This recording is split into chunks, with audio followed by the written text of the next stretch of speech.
All right, so we will be beginning with Dustin Brooks.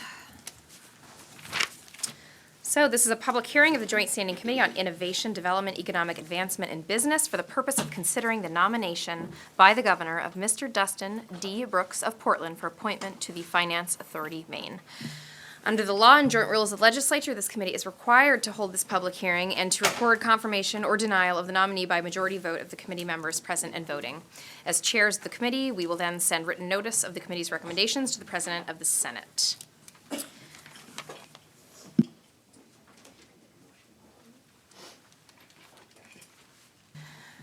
Pursuant to Title III, Section 157 of Maine statutes, which require that there be an affirmative motion to recommend confirmation of the nominee, the chair recognizes Senator Guerin for the purpose of making such a motion.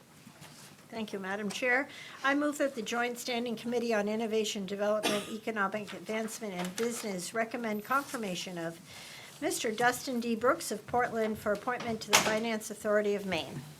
Very good. We will, the chair now recognizes the representative for the governor for the purpose of making a statement concerning this nomination.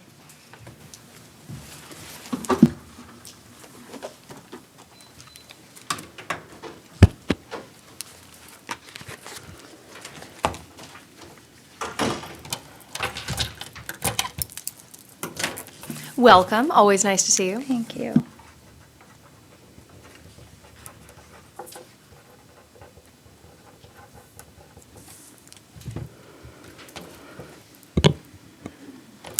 I think this is on. Yep, this is on. Good afternoon, Senator Herbig, Representative Daughtry, who just stepped out, and esteemed members of the Joint Standing Committee on Innovation, Development, Economic Advancement, and Business. My name is Melissa O'Neill, and I'm the Director of Boards and Commissions for Governor Janet T. Mills. I am pleased to be here before you today to present Governor Mills' nomination for the appointment of Dustin D. Brooks of Portland to serve as a member of the Finance Authority of Maine. The Finance Authority of Maine is governed in Maine statute under MRSA 10, Section 965. As defined in statute, the board will consist of 15 voting members. One member who is a certified public accountant, one member who is an attorney, one member who is a commercial banker. 2 of the at-large members must be veterans. 2 of the at-large members must be knowledgeable in the field of natural resources or financing. 1 of the at-large members must be knowledgeable in the field of student financial assistance. 1 of the at-large members must be knowledgeable in the field of higher ed. The Commissioner of Economic and Community Development, one of the Natural Resource Commissioners, and the Treasurer of the state represent the state's interests. On behalf of Governor Mills, I'm pleased to recommend Dustin D. Brooks of Portland to serve as a member of the Finance Authority of Maine in Seat 3, which is designated to an individual with expertise in finance. Together with the Governor, I have personally had the privilege of knowing Dustin Brooks for the last 12 years. In 2008, as a young recent Bowdoin graduate, Dustin joined the law firm of Preddy Flaherty, where both the governor and myself had the privilege of meeting Dustin. I not only have had the privilege to work on several projects with him, but also witnessed the growth of his career and his dedication to the work that we did. The entire staff at Preddy and Augusta took Dustin under our wings, much like older sisters would do.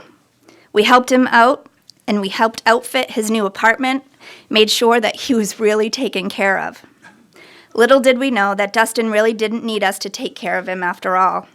Dustin is one of the most intelligent, yet humble, individuals I've had the pleasure of working with in my 30-plus years in the workforce.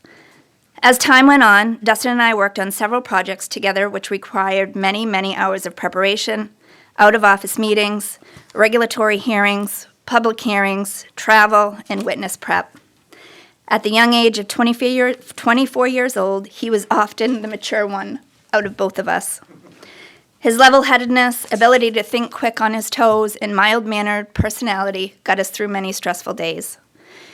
In between her 2 services as Attorney General, the governor joined our efforts at Preddy in 2010 and witnessed firsthand for herself what we had all witnessed over the previous couple of years. This young kid from Aroostook County was going places. After our work together at Preddy in 2015, Dustin went on to graduate school and obtained his MBA from Stanford University's Graduate School of Business, where his focus was in the areas of finance, economics, accounting, corporate strategy, workforce development, and rural economic policy. Dustin is currently employed as an assistant vice president of global marketing at Unum, where he leads a team responsible for the development and implementation of go-to-market strategies and is responsible for the economic analysis, market insights, business modeling, and customer strategy for this Fortune 500 insurance company. His knowledge of global market strategies and our economic future is second to none.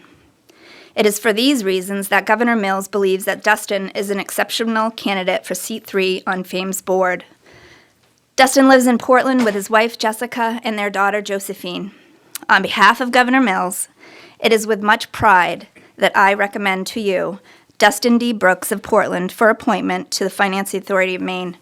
I would ask that you support the governor's recommendation, and I'd be happy to answer any questions that you may have at this time.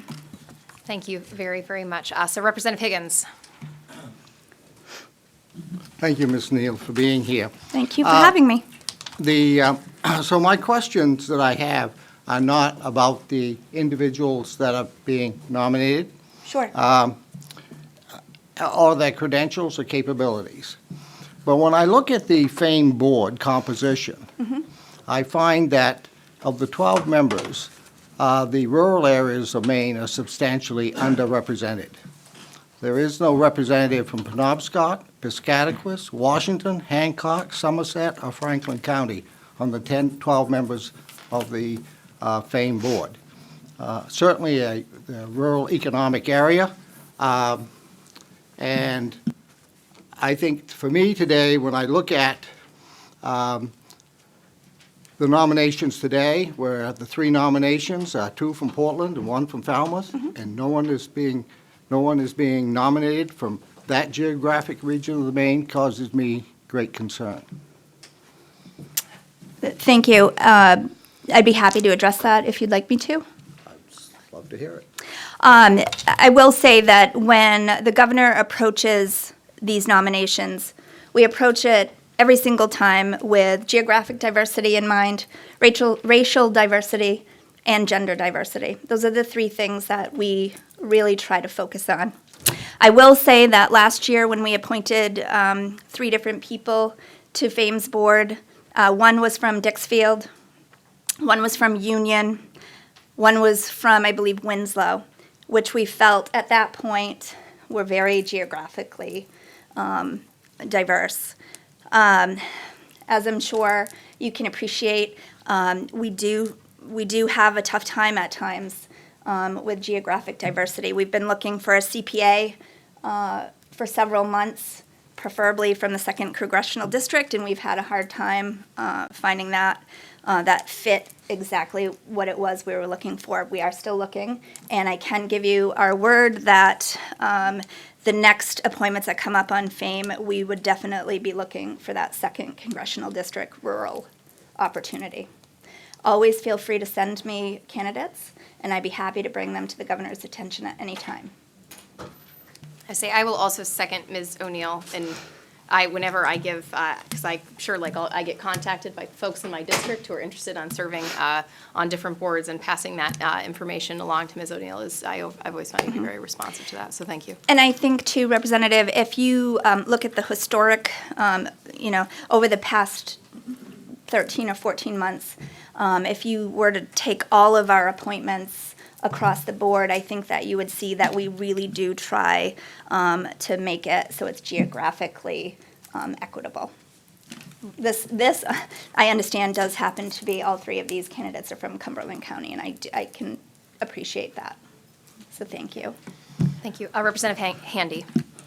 Thank you, Madam Chair. Ms. O'Neill, thank you for being here. Thank you. When is the next vacancy? I believe You have one now looking for a CPA. Correct. slot. That's and just I'm not sure if you're aware of how sort of these appointments work, but when a seat expires, unless that person resigns, is replaced, or God forbid, passes away, that seat can stay as is. So the CPA that's serving in that seat right now is term limited out, but she can actually serve in that seat until the governor finds a replacement. And when is the next Thank you, Madam Chair. Sorry about that. Sure. The next vacancy open, I believe, is not until September of 2021, Joe? Oh, we've got 2 in 2020. Two in September of 2020. Thank you very much. So, and as you know, those are confirmable positions, so they wouldn't be likely filled until January of that year, Okay, thank you. until 21. Thank you for the information. Any other questions for Ms. O'Neill on this nomination? Oh, seeing none, thank you. Thank very you. much. Here's my testimony for Dustin, if you'd like it. The chair now recognizes Mr. Dustin D. Brooks for the purpose of making a statement concerning his nomination. Welcome, thank you for being here.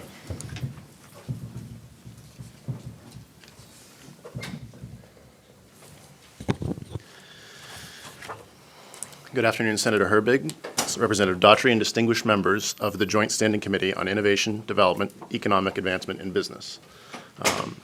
Thank you for the opportunity to speak with you today as you consider my nomination to the FAME Board of Directors. By way of introduction, I am Dustin Brooks. I'm originally from Island Falls in Aroostook County, now a resident of Portland. I'm the father of Josephine, who's a high-spirited 3-year-old, and the husband of Jessica, who's a small business owner and an Oxford County native. During the workday, I serve as the Assistant Vice President of Global Marketing at Unum, which is a Fortune 500 insurance company, which many of you probably know. In my work, I have responsibility for a team that does what we call market strategy, which in short means taking our financial products and figuring out how they will go to market. So it's the economics, the pricing, the strategic planning of how an insurance company takes its relatively complicated products and sells them. So our team handles that work out of the Portland office. Have folks we work with around the country, but there are about 2,500 employees in Portland for Unum. Prior to Unum, I was completing my master's in business administration at Stanford. In addition to my core sort of graduate level studies in finance and accounting and the standard work of an MBA, I spent a lot of time focusing on what Stanford is good at, which is innovation and entrepreneurship and the ways that economics can be used for something more than just finance and accounting. Got the opportunity while there to do a lot of independent work beyond those sort of core traditional subjects, and whenever I did, it was generally around economic development and generally around Maine's rural economy. I'll talk a little bit more about why that was so important to me, and obviously you know where I'm from. But got the opportunity to, alongside my studies, focus on sort of the ways that these core finance traits, or at Stanford, innovation and startup work can maybe not translate as well to the rural world, and you can think about some of the ways that works. So I got a chance to do some of that, was very lucky to get to go to Stanford. It was sort of a shot in the dark coming from Maine. I was the only student there from Maine the 2 years I was there, and there still hasn't been one since I graduated in 2017. So sort of an unusual place to have gone, but a really, really special opportunity that I remain grateful for. So I'm off. The testimony I will hand you is a little bit different than what I'm saying, but I don't know that I need to read it exactly. If the legislature should choose to confirm me to this position, I do feel confident that my work and my training should allow me enough technical aptitude to do the finance work, but I actually am even more excited about the possibility of doing some of the things that are a little less traditional around finance in terms of innovation, in terms of the rural economic development work that I've done. But I especially hope that you would be supportive of my nomination because of what I care the most about, which truly is Maine's rural communities. I'm very proud to have made my undergraduate education and career here in Maine. Brunswick, Augusta, Portland are places that I've lived in the course of that time. The only time I've not lived in Maine was the 2 years in Stanford, and we still had an apartment in Portland. My wife was still here in Maine, so very dedicated to a career and life in Maine, although that opportunity was hard to pass up. Throughout those life phases, though, it is true that a very large part of my heart remained at home in Aroostook County, because when you are from Aroostook County, it's sort of always home, and I think probably if you've known anyone from there, that always remains true. I do think it was a gift to have gotten to grow up in a place like that. Our family didn't have a lot of money. It was a single-parent family. A lot of circumstances that maybe wouldn't have been considered fortunate, but being in a small community made me very, very fortunate. And I think that that has guided a lot of what I care about. For career reasons, I am in Portland, but a lot of concern for the community where I came from. I do think as you look at the things that have happened in our rural towns, there's probably more that could be done to shore up local economies. And I think that that's something that there's a real opportunity for FAME to be a big part of. By way of example, and this is something that is just shocking to me, when I was growing up, there were 150 people who had jobs in Island Falls. So a town of 700 people, 150 people came to work in Island Falls. Now I can at best count less than 25, right? And so that's not that long. I mean, we're talking 15 years. And so my father was one of those people. He's now deceased. My mom worked in Island Falls. She can't anymore. She now drives 35 miles to work. If you don't have people working in communities, you've lost something really central to a community. There's still people there. There's still 700 people and a great lake and all those things. But that's something that I just think we need to be very focused on. So my commitment to the committee would be that while I am admittedly a finance-focused person and living in the southern half of the state, that my focus would be on how we can be really creative about some of those challenges. I think FAME does actually a really great job of being open to people from all parts of the state and giving grants and loans and funds throughout the state, but I do think that there may be some opportunities to be more thoughtful about our rural strategy. So happy to take questions, and thank you for the opportunity to talk with you today. Thank you, Mr. Brooks. The chair would ask if any member of the committee has questions of the nominee. Representative Crockett. Uh-oh. We've been having mic problems. Oh, Representative Higgins. I'm sorry.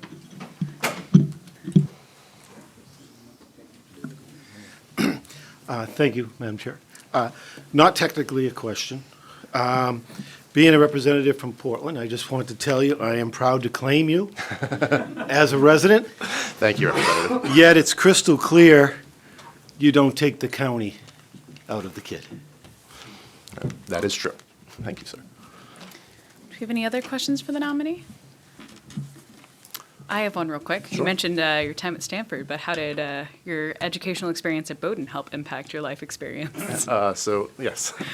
So Representative Daughtry is in part perhaps referencing that she, while a high schooler at Brunswick Yes. High, audited my first year German class when I was a freshman at Bowdoin. So we've not seen a lot of each other since, but. Yes, but it's been a while. No, Bowdoin is for so many, 10% of Bowdoin's population is always from Maine, if not more. It is a hugely transformative experience for a lot of Maine kids. For me, it certainly was, right? I came from a high school that a lot of folks tried really hard, but we didn't have the same academic opportunities that a lot of other places did. Bowdoin was a great place to kind of catch up. Did my initial economics, and my career very much started there. So that was, hugely transformative experience. Thank you, Mr. Brooks. Any further questions for the nominee? Thank you all. Thank you. The chair will now take comments from persons attending this hearing who wish to speak for or against this nomination. Anyone who has a written statement but who does not wish to speak should have submitted the statement with the committee clerk prior to today's hearing. All such statements shall contain the name and residence of the person who prepared the statement. A copy of each written statement presented to the committee at this hearing will be made available to the nominee prior to the committee's vote, and the nominee will have an opportunity to respond to the written comment. Those who wish to speak in person should observe the following. Please sign in on the testimony sign-in sheet at the podium. Please speak from the rostrum and state your name and place of residence prior to presenting your testimony. And only comments concerning the suitability of this particular nominee for this particular position will be considered in order. All other comments will be considered out of order. And please remain at the podium after you complete your statement so that members of the committee will have an opportunity to ask questions. First, is there anyone present who wishes to speak in favor of the nomination? Is there anyone present who wishes to speak against the nomination? Is there anyone else who wishes to speak on the nomination? All public comments having been taken, the committee will now proceed as follows. We'll review any additional written comments on the nomination that have been received by the committee, and we'll vote on the nomination and notify the President of the Senate pursuant to Title III MRSA Section 157 in the joint rules. The vote must be taken within 35 days from the date of the governor's written notice. The hearing by the Joint Standing Committee on Innovation, Development, Economic Advancement, and Business for Mr. Dustin D. Brooks of Portland for the appointment to the Finance Authority of Maine is closed. In accordance with the law, the committee may not take the vote on this nomination sooner than 15 minutes after the close of the public hearing, unless all committee members who are present agree. At this time, therefore, the chair will inquire whether any member present objects to proceeding to take the vote immediately. Seeing no objection, the pending question before the committee is that the Joint Standing Committee on Innovation, Development, Economic Advancement, and Business recommend to the Senate of the 129th Maine Legislature that the nomination of Mr. Dustin D. Brooks of Portland for appointment to the Finance Authority of Maine be confirmed. In accordance with 3 MRSA Section 6, Chapter 6, Section 157, and with the joint rules of the 129th Legislature, the vote will be taken by the yeas and nays. A vote of yes or yay will be in favor of recommending confirmation, and a vote of no or nay will be taken against the motion to recommend confirmation. Is the committee ready for the question? The committee clerk will call the roll.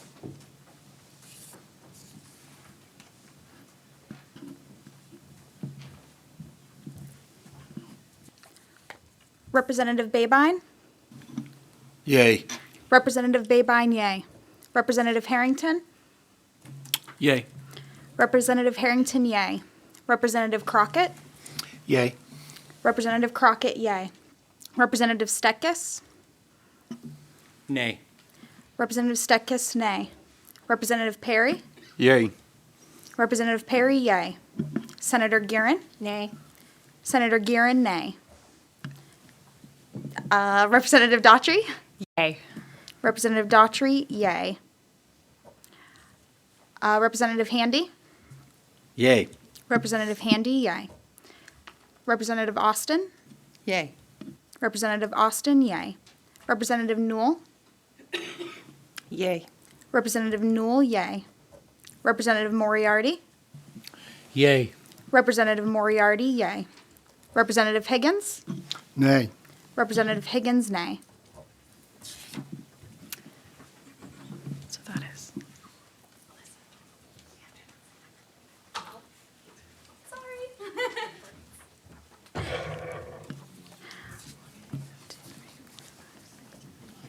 Nine yeas and 3 nays with 2 absent.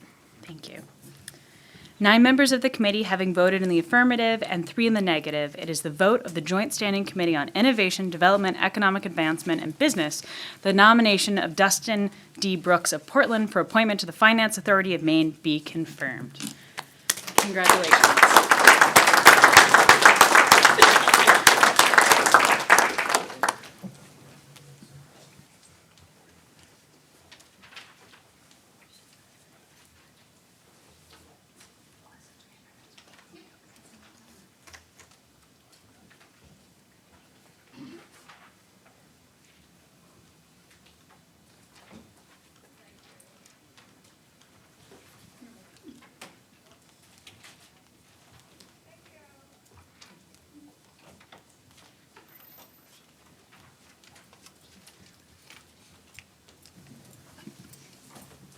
Just going to wait just a split second to have the papers all distributed.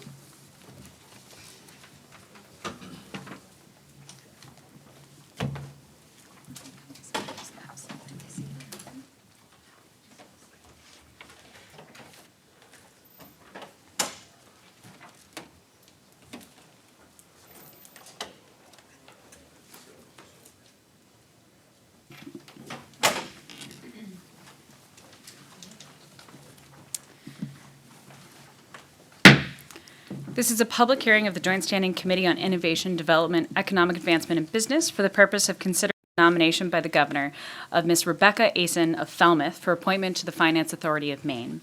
Under the law and joint rules of the Legislature, this committee is required to hold this public hearing and to recommend confirmation or denial of the nominee by the majority vote of the committee members present and voting.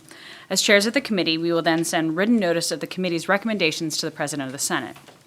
The committee will hear testimony from and have an opportunity to question the governor or her representative, the nominee, and any other persons present who wish to speak for or against the nomination. Pursuant to Title III, Section 157 of the Maine statutes, which requires there be an affirmative motion to recommend confirmation of the nominee, the chair recognizes Senator Guerin for the purpose of making such a motion. Thank you, Madam Chair. I move that the Joint Standing Committee on Innovation, Development, Economic Advancement, and Business recommend confirmation of Ms. Rebecca Asen of Falmouth for appointment to the Finance Authority of Maine. A copy of the statutory requirements for this position are also available at the rostrum. The chair now recognizes Ms. O'Neill for the purpose of making a statement concerning this nomination.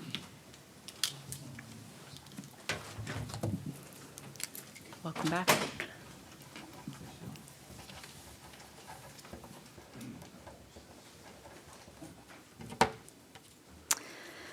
Good afternoon, Representative Daughtry and esteemed members of the Joint Standing Committee on Innovation, Development, Economic Advancement, and Business. My name is Melissa O'Neill. I am the Director of Boards and Commissions for Governor Janet T. Mills, and I am pleased to be here before you today to present Governor Mills' nomination for the appointment of Rebecca Asen of Falmouth to serve as a member of the Finance Authority of Maine.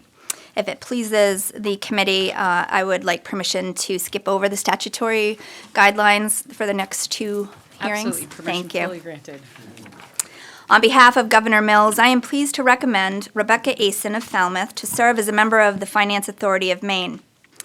Rebecca is being nominated to the FAME Board to fill seat 6, which requires the nominee be a licensed Maine attorney. As you will see from Ms. Ason's paperwork, she is a licensed Maine attorney and serves as the Associate General Counsel at IDEX Laboratories, Inc. in Westbrook, Maine. Becca holds her AB from Barnard College at Columbia University. Additionally, Ms. Ason holds her JD as a graduate of Georgetown University Law Center. Becca has worked in the private sector as a securities attorney and provides legal advice on complex financial matters to her leadership at IDEX. Becca serves her community as the treasurer of the nonprofit Preble Street, which works to empower citizens to overcome homelessness, hunger, and poverty. She lives in Falmouth with her husband Taylor and their 2 children. We believe that because of Attorney Ason's work in the private sector in the area of finance, this makes her an ideal candidate for seat number 6 on FAME's board. On behalf of Governor Mills, I am pleased to recommend Becca Ason of Falmouth for appointment to the Finance Authority of Maine, and I'd be happy to answer any questions and would ask that you support the governor's recommendation on this nomination. Thank you. The chair would ask if any member of the committee has questions of Ms. Neal at this time. Thank you. Seeing none, thank you. The chair now recognizes Ms. Rebecca Ason for the purpose of making a statement concerning this nomination. Welcome.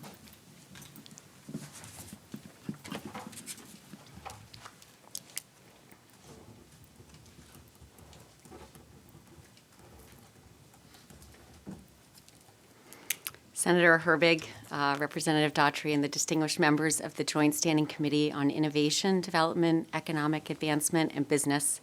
My name is Rebecca Ason. I live in Falmouth with my husband Taylor and my 2 daughters, Davida and Vivian.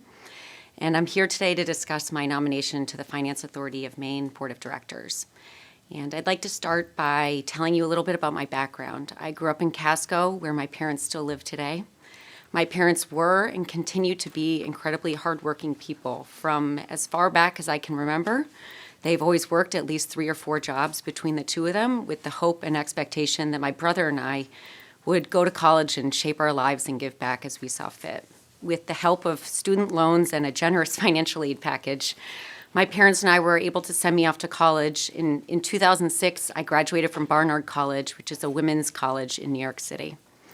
After graduating from Georgetown University Law School, I moved to New York to work at Sidley Austin in the Capital Markets Group. Sidley Austin is an international law firm that employs thousands of lawyers across the world. I was trained under some of the most exacting and brilliant legal minds that I've encountered and had a broad array of clients that ranged from the world's largest financial institutions to regional real estate companies. For almost 7 years, I worked with my clients to access the capital markets. And for me, this meant performing due diligence on companies spanning all industries, drafting and negotiating offering and disclosure documents, all with an ever-present focus on business and market risks. In 2016, my husband and I moved back to Maine with our oldest daughter, Davida. I was able to negotiate with the chair of the capital markets team to let me continue doing the work that I loved while living in a place that I loved as well. After a few years, however, I wanted to move my career into the Maine legal community and was presented with an opportunity to work for IDEX Laboratories, where I currently work as Associate General Counsel. Aside from thinking about risk, corporate governance, and balance sheets, I take great pride in the work that I do for Preble Street, where I serve on the board of directors and as a treasurer. And I may add that I am honored beyond words today to have Mark Swan here, who's the executive director of this organization, here in support of my nomination today. Maine is such a special place, and like nowhere else I've ever lived. I feel forever indebted to this state that's provided me with the opportunities and environment to become who I am today, a mother of 2 amazing daughters, a lawyer, and a very proud Maine resident. And that's why I feel incredibly fortunate at the prospect of being able to use my education and my professional experience to give back in service of this state. I'm honored to have been nominated to serve on the FAME board, and I believe that my legal background and experience will allow me to contribute to the board in important ways, such as strong experience in considering risk, a background in evaluating companies seeking access to capital, and a legal perspective in evaluating business strategy and development. I also know firsthand how important the FAME mission is. Growing up, my father owned opened and operated a greenhouse in South Bridgeton for several years. And like a lot of Mainers, my dad, though tirelessly hardworking and incredibly talented, was unable to make his business succeed because he lacked the capital to make investments and to seize on opportunities. I hope to serve on the Board of Fame because I want to use my legal training and my experience to serve Mainers who, like my father, struggled not from a lack of hard work, talent, or dedication, but from an inability to access capital. Thank you again so much for my consideration of my nomination. This is an incredible honor for me, and I'm happy to answer any questions you may have. Thank you, Ms. Asen. The chair would ask if any member of the committee has questions of the nominee. Seeing none, thank you very much. Thank you so much. The chair will now take comments from persons attending this hearing who wish to speak for or against this nomination. Anyone who has a written statement but who does not wish to speak should have submitted the statement with the committee clerk prior to today's hearing. All such statements shall contain the name and residence of the person who prepared the statement, and a copy of each written statement will be presented to the nominee before the committee's vote. And the nominee will have an opportunity to respond to the written comment.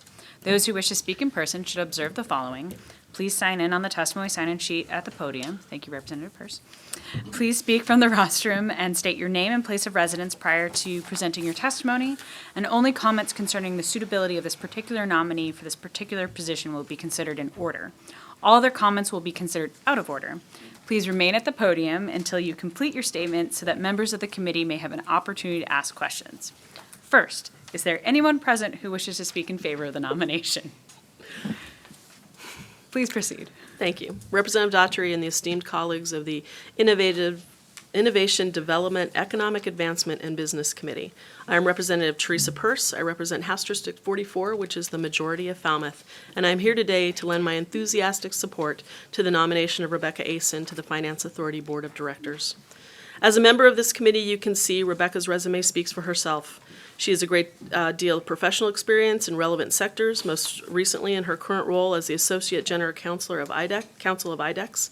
I have great confidence that her legal and finance expertise will be an incredible asset to the FAME board. Beyond her professional background, Becca demonstrates the passion for our state that is vital to the public service position like this one. She is a Mainer who, like so many young people, left to pursue her education and career before ultimately returning to her beloved state. She is a committed member of our community, serving as treasurer and board of directors on the Preble Street, which you just heard about. I am thrilled to have my constituent considered for this position, and I am even more pleased that Becca is so well suited and qualified for this role. I know you will find her as compelling as I do, and ask that you support her nomination. Thank you for your consideration, and I'm happy to answer any questions. Thank you very much. Her and her family for several years, and was so thrilled when Rebecca joined the board of Preble Street a few years ago. We've been blessed over the years in many ways, not the least of which is having an incredibly strong and committed board of directors. I learned a long time ago in my career just how important that is. Wisdom, leadership, hard work, and unwavering commitment to the mission of an organization starts from the very top, from the board. Rebecca is a dream board member. She really is. She does all her homework. She attends every meeting.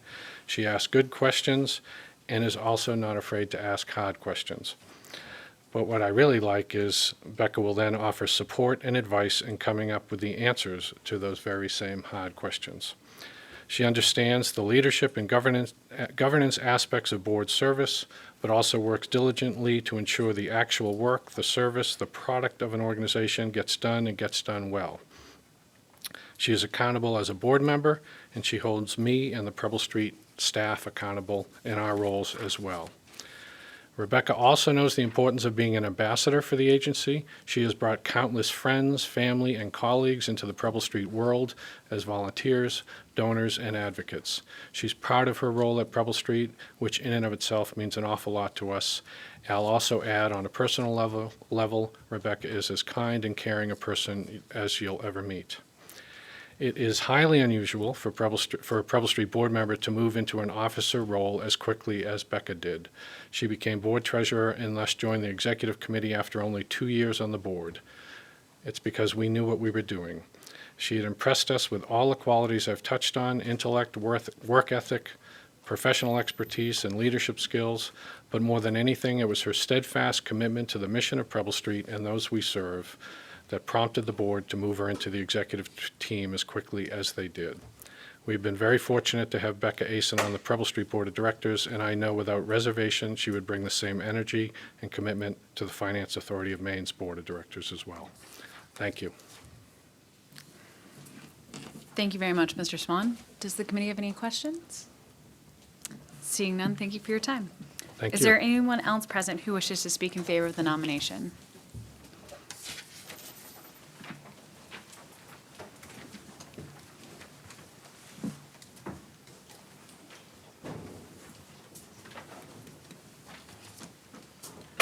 Good afternoon, Representative Daughtry, members of the committee. I'm Henry Beck, State Treasurer. I reside in Biddeford, and I'm here to speak briefly to you in strong support of the nomination of Rebecca Asen to the FAME board.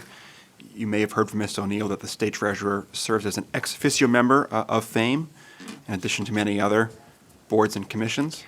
I have known Rebecca for several years, professionally and personally.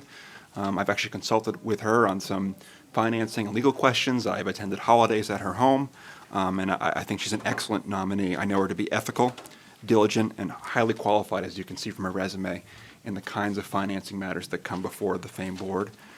Not unlike the legislature, certainly on a smaller scale, our boards and commissions really depend on Maine people who are willing to invest their time and expertise for the common good, and I'm just very pleased that the governor nominated Ms. Asen, and I hope you give her your unanimous support. Thank you, Treasurer Beck. Are there any questions from the committee? Seeing none, thank you for your time. Thank you. Is there anyone else present who wishes to speak in favor of the nomination? Is there anyone present who wishes to speak against the nomination? Is there anyone else who wishes to speak on the nomination? All public comments having been taken, the committee will now proceed as follows.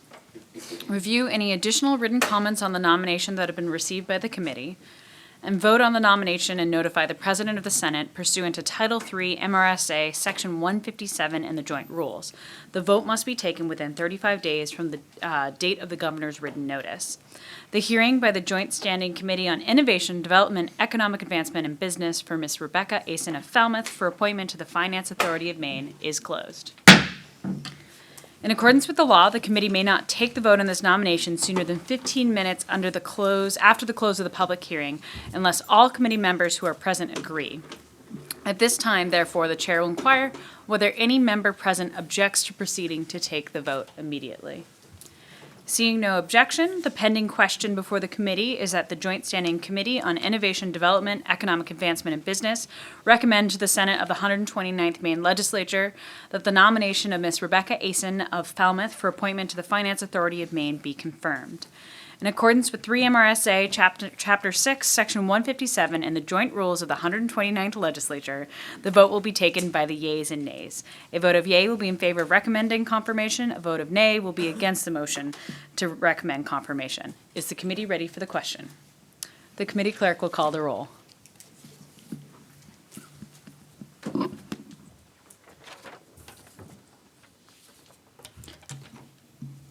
Representative Babine? Yay. Representative Babine, yay. Representative Harrington? Yay. Representative Harrington, yay. Representative Crockett? Yay. Representative Crockett, yay. Representative Stekis? Nay. Representative Stekis, nay. Representative Perry? Yay. Representative Perry, yay. Senator Guerin? I would like to preface my vote with a few comments because we have really no avenue for comments when we are viewing the applicants. Mr. Brooks and Ms. Asen and Mr. Andrews, I certainly have nothing against your qualifications, but it is a question of regional balance. I'm the national chair of a group called Women in Government, state legislators from around the country, and many times we can find wonderful candidates to be board members, but we really strive for our regional diversity to bring in the opinions from different parts of the country. And so we hold by that fastly. And I just feel that the board needs to have more representation in the northern part of the state. So my vote would be nay. Senator Guerin, nay. Senator Herbig, absent. Representative Daughtry? Yay. Representative Daughtry, yay. Senator Millette, absent. Representative Handy? Yay. Representative Handy, yay. Representative Austin? Yay. Representative Austin, yay. Representative Newell? Yay. Representative Newell, yay. Representative Moriarty? Yay. Representative Moriarty, yay. Representative Higgins? Nay. Representative Higgins, nay. 9 yeas, 3 nays with 2 absent. 9 members of the committee having voted in the affirmative and 3 in the negative, it is the vote of the Joint Standing Committee on Innovation, Development, Economic Advancement, and Business. The nomination of Ms. Rebecca Asen of Falmouth for appointment to the Finance Authority be confirmed. Congratulations.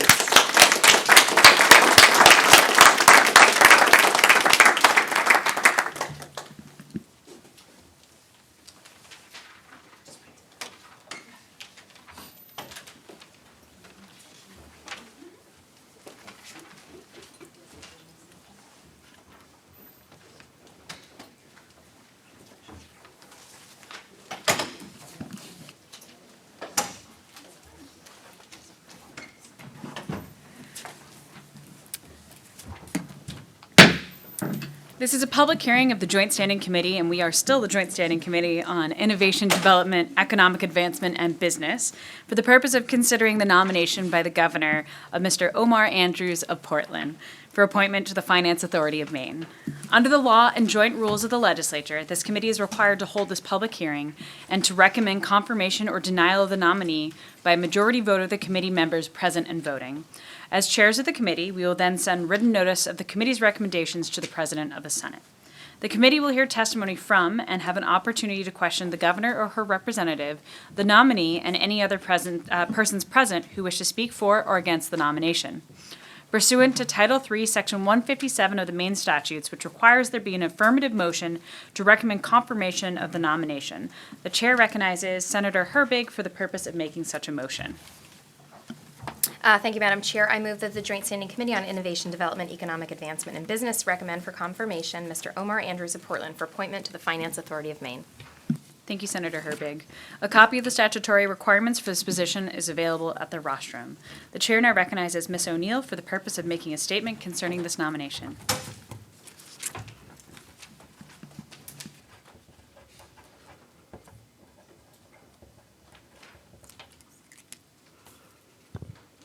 Good afternoon, Senator Herbig, Representative Daughtry, and esteemed members of the Joint Standing Committee on Innovation, Development, Economic Advancement, and Business. I am Melissa O'Neill, and I am the Director of Boards and Commissions for Governor Janet Mills. I am pleased to be here before you today to present Governor Mills' nomination for the appointment of Omar Andrews of Portland to serve as a member of the Finance Authority of Maine. On behalf of Governor Mills, I'm pleased to recommend Omar. Omar is being nominated to the FAME Board to fill Seat 2, which is a designated seat for a veteran. I had the pleasure of meeting Omar Andrews this past November when State Treasurer Henry Beck and I sat down with Omar to discuss this appointment. I was immediately impressed with Omar's dedication to his work. Not only is Omar a veteran, having served his country in the United States Marine Corps, but he also works on veterans' issues as a veteran, constituent services, and field representative for Congresswoman Shelley Pingree, where he serves as a liaison to local veteran service organizations and attends local events and meetings relating to veterans on behalf of the Congresswoman.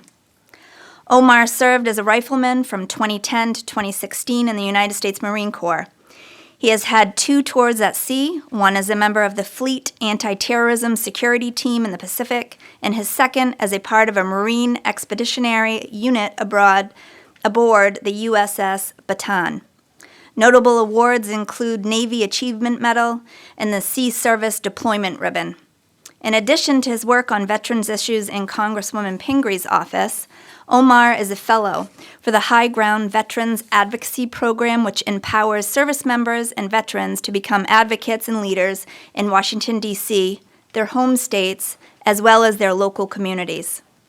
Additionally, Omar's work at the University of Southern Maine as the Veterans Service Representative which provides student veteran support services focused on special needs and requirements of today's military veteran, service members, dependents, and survivors through the development and implementation of outreach programs will prove extremely helpful to FAME's board and lend personal insight into veterans' issues and what the role of higher ed plays in those lives of those veterans and service members.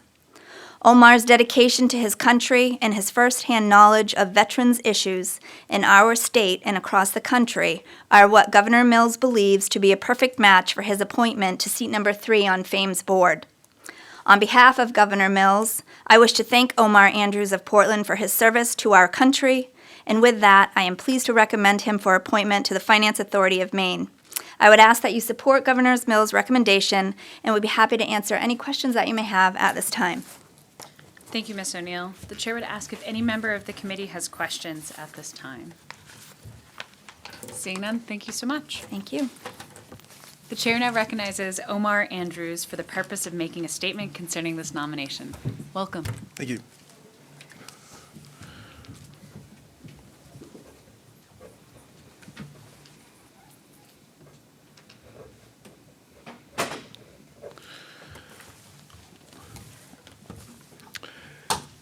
Senator Herberg and Representative Daughtry and members of the Joint Standing Committee on Innovation, Development, and Economic Advancement and Business.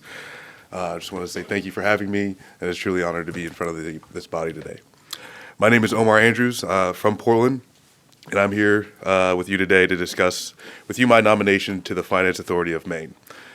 To say that I'm just from Portland leaves out much of the journey that brought me here before the committee. I'm a proud son of Jamaican immigrants. And I was actually born on a military base in Fort Hood, Texas. I was the last of 3 children, having an older sister, Sharifa, and an older brother, Max Jr. And so my father served in the United States Army and earned his citizenship through his service. And he led our family to Columbus, Ohio, where I spent most of my childhood, and most of my family still resides. I'm a huge Buckeye fan, and I would liken it to the passion for the Patriots, but Saturdays and Sundays are still different, right?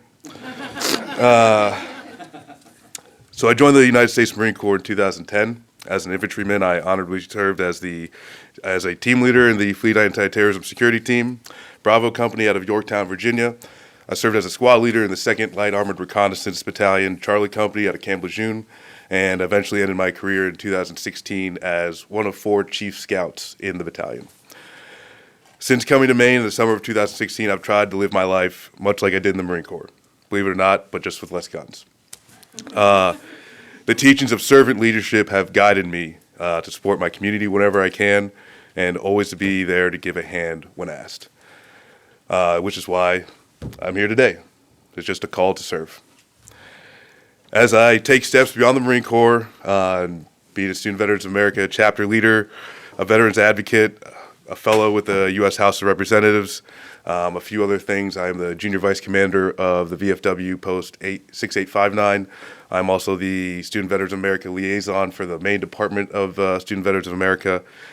And within the month, the Maine Student Veterans Alliance will be connecting with the American Legion to have a presence across the whole state of Maine. And I was happy to have helped kind of broker that relationship. And part of that did involve getting a student from Fort Kent to the SVA National Conference this past January in LA. So long trip and making it happen. So I'd like to, So having the opportunity to sit on the Finance Authority of Maine board, I cannot thank my family and friends enough for their continued support, and I'd also like to thank the Senate and House chairs as well as the committee for hearing me out today, and I'm happy to answer any of your questions. Thank you, Mr. Andrews. The chair would ask if any member of the committee has any questions of the nominee. Representative Handy. Thank you, Madam Chair. I'm going to break the rules and just thank you for your service to our country and your continued service to your community in Maine. Thank you for your support. Thank you. Senator Herbig. Thank you. Yeah, I just want to say thank you for your service, well, and that of your whole family. Yeah, pretty amazing, and thank you for your continued service to the state of Maine. Thanks. I should mention that my older brother is also a Marine, so we, family That's affair. great. Yeah. Thank you, Mr. Andrews. Any further questions of the committee? Representative Crockett. Thank you, Madam Chair. So delighted you're here. I'm curious what brought you to Maine in 2016? So I have a 8-year-old daughter. So moved to Maine. My ex-wife is a resident at Maine Med. So coming out of the military, and she was actually moving here to get the job as well. So it kind of worked out, and so that's what brought me to Maine. And I started taking classes at USM pretty much as soon as I got here. So. Wonderful. Any further questions from the committee? Seeing none, thank you for your time, Mr. Andrews. The chair will now take comments from persons attending this hearing who wish to speak for or against the nomination. Anyone who has a written statement but who does not wish to speak should have submitted the statement with the committee clerk prior to today's hearing. All such statements shall contain the name and residence of the person who prepared the statement. A copy of each written statement presented to the committee at this hearing will be made available to the nominee prior to the committee's vote, and the nominee will have an opportunity to respond to the written comment. Those who wish to speak in person should still observe the following. Please sign in on the testimony sign-in sheet at the podium. Please speak from the rostrum and state your name and place of residence prior to presenting your testimony. Only comments concerning the suitability of this particular nominee for this particular position will be considered in order, and all other comments will be considered out of order. Please remain at the podium after you complete your statement so that members of the committee may have an opportunity to ask questions. First, is there anyone present who wishes to speak in favor of the nomination? Is there anyone present who wishes to speak against the nomination? Is there anyone else who wishes to speak on the nomination? All public comments having been taken, the committee will now proceed as following. Review any additional written comments on the nomination that have been received by the committee. Vote on the nomination and notify the President of the Senate pursuant to Title III MRSA, Section 157 and the joint rules. The vote must be taken within 35 days from the date of the governor's written notice. The hearing of the Joint Standing Committee on Innovation, Development, Economic Advancement, and Business for Omar Andrews of Portland for the appointment to the Finance Authority of Maine is closed. In accordance with the law, the committee may not take the vote of this nomination sooner than 15 minutes after the close of the public hearing unless all committee members who are present agree. At this time, therefore, the chair will inquire whether any member present objects to proceeding to take the vote immediately. Seeing no objection, the pending question before the committee is that the Joint Standing Committee on Innovation, Development, Economic Advancement, and Business recommend to the Senate of the 129th Maine Legislature that the nomination of Mr. Omar Andrews of Portland for appointment to the Finance Authority of Maine be confirmed.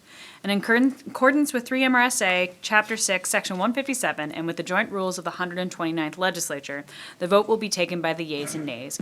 A vote of yea will be in favor of recommending the confirmation, and a vote of nay will be against the motion to recommend confirmation. Is the committee ready for the question? The committee clerk will call the roll.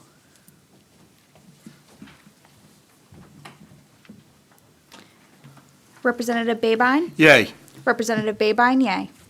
Representative Harrington? Yay. Representative Harrington, yay. Representative Crockett? Yay. Representative Crockett, yay. Representative Stekis? Nay. Representative Stekis, nay. Representative Perry? Yay. Representative Perry, yay. Senator Guerin? Nay. Senator Guerin, nay. Senator Herbig? Yay. Senator Herbig, yay. Representative Daughtry? Yay. Representative Daughtry, yay. Senator Millette is absent.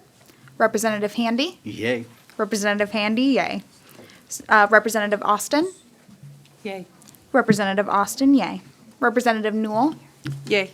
Representative Newell, yay. Representative Moriarty? Yay. Representative Moriarty, yay. Representative Higgins? Nay. Representative Higgins, nay.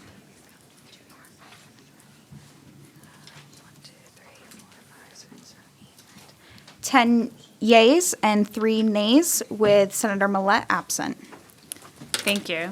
10 members of the committee having voted in the affirmative and 3 in the negative, it is the vote of the Joint Standing Committee on Innovation, Development, Economic Advancement, and Business that the nomination of Mr. Omar Andrews of Portland for appointment to the Finance Authority of Maine be confirmed. Congratulations.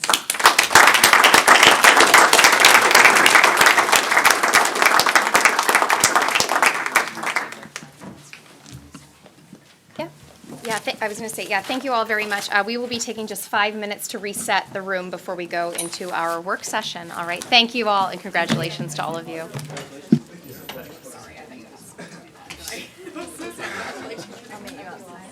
Mr. Brooks? I am confident you will carry the ramp to Thank you, Northern Senator. Maine. I appreciate it. Thank you. I appreciate your comments. Thank you. Yes, thanks. So I want to say I appreciate your comments, and, I want to make sure that I'm still aware, The chair is right there. I know, and that's, absolutely. She'd like to tell you she likes That's why, I wanted to do the veterans report. So, yeah.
Test.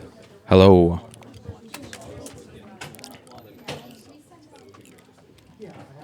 Are we here? All right.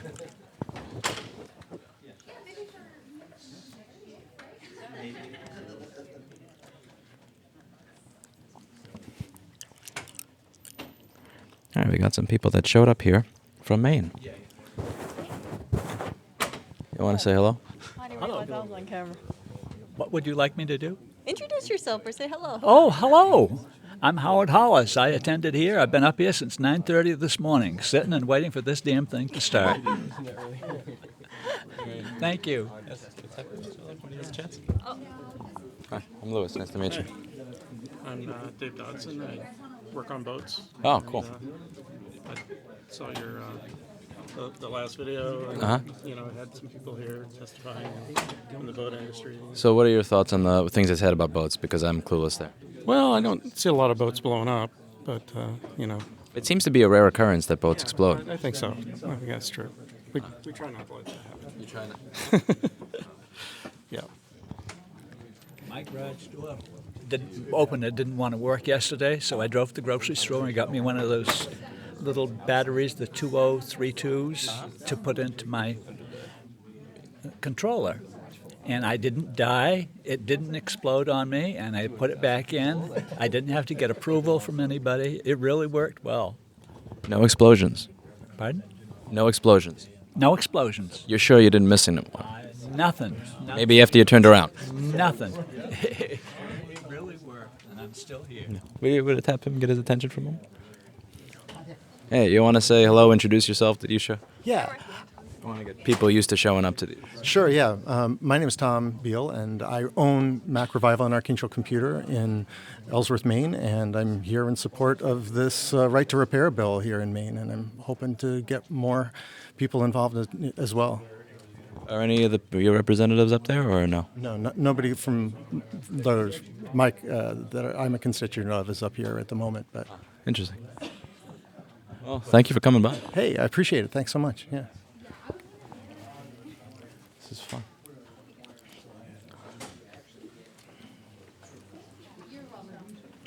Here we have our reporter that's going to be heading to Hawaii tomorrow. What?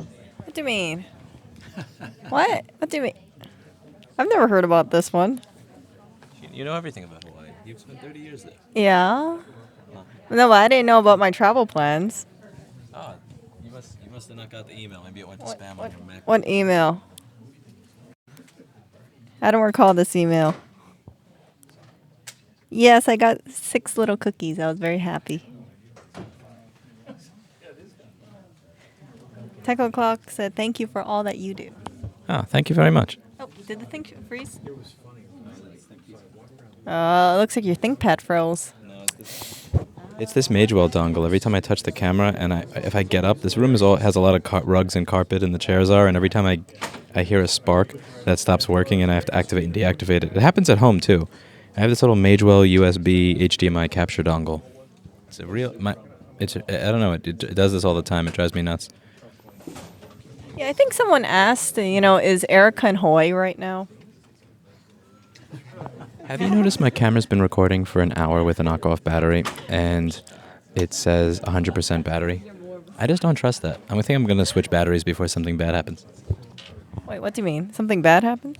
That's a knockoff battery in my camera, and it's at 100%, and it's been recording for over an hour. Really? Yeah, maybe it's just a really good battery that I got from eBay for like $7. Oh, me too. I got a really good knockoff MacBook battery off eBay too.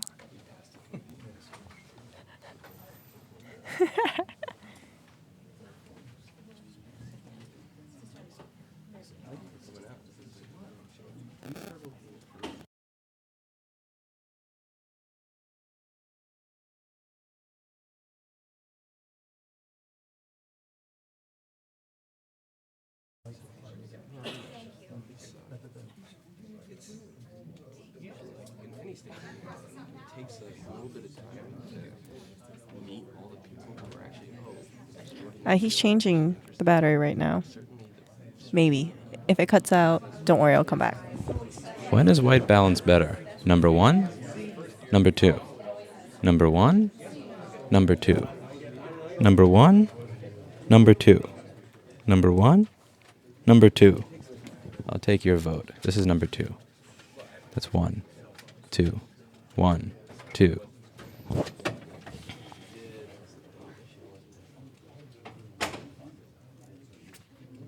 Yeah, everybody said 1. All right, so we'll do that. That's auto white balance versus the camera has a setting for indoor white balance. This is my newer lens. I gotta use lens because you all know I'm a cheapskate. This is an LD1977. The chrome edition was cheaper than the normal one, so this is all silver. It kind of looks funny on my camera because I got it used.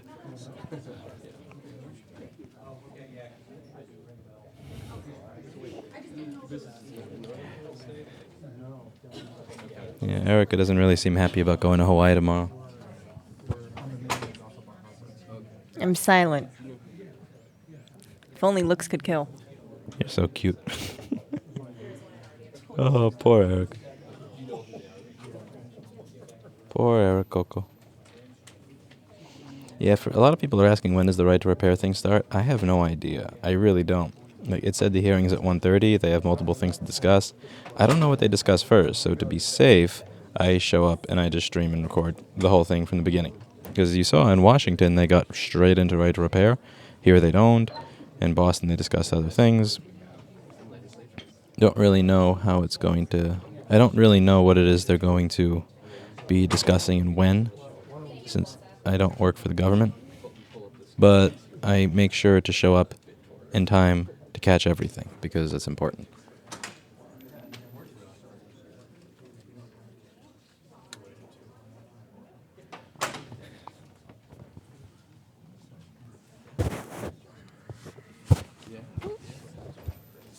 Ooh, it looks like we're starting again soon.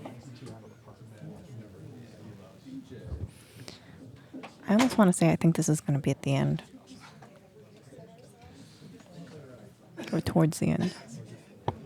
That's because I didn't eat breakfast or lunch today. That right to repair will be at the end. That's how this usually works. I told him to eat some hummus with pita bread, but he refused to. I've been eating too much bread lately. It's very bloating. He's watching his girlish figure, you guys. I'm watching my manly figure. Thank you very much.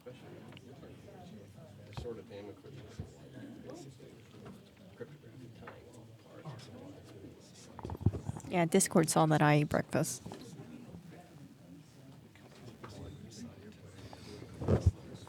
Yeah, so one of the things I was saying before, you get unlimited LTE with Verizon, but if you want to use mobile hotspot, they limit you to 15 gigabytes, and then after that you have to pay. So this morning, I went ahead and I purchased 10 gigs, so I purchased 5 gigabytes twice for $35 a piece. And then I get this message on my phone that made me flip in the middle of this stream. Let's see if I'm able to zoom in and show you.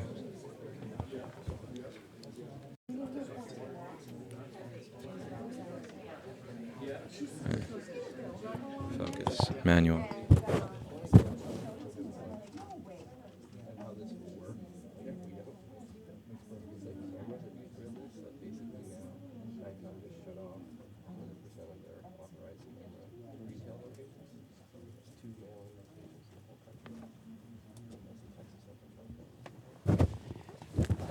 Do you know how annoying it is to give Verizon $70 for 10 gigabytes and then get that message that they didn't even apply it to my account?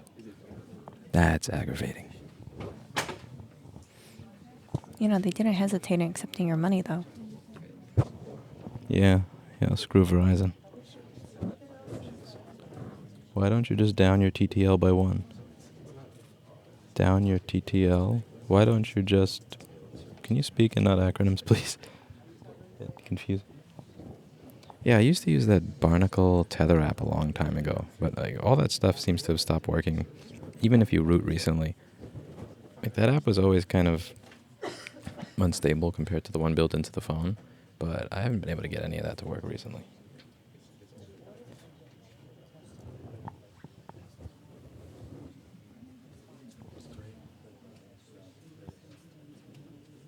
It did tell you exceeded the 15 gigabyte hotspot even with adding bandwidth.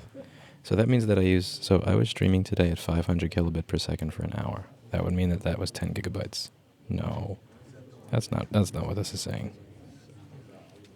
I did not, it says 15 gigs, not 25. I streamed, that doesn't matter the resolution or the frame rate. What matters is the bit rate. I got it set to 500 kilobit per second. That is going to be less than 500 megabytes an hour. There's no way I use 10 gigabytes streaming at 500 kilobit. Oh well, I'm going to call Verizon and cancel when I get out of here. Switch to T-Mobile or AT&T or something. I'm not giving Verizon more money after this on principle alone. You don't... I paid you and you just kind of ignored that I paid you. That's kind of lame. Alright, so we should be getting back into session in a minute or so.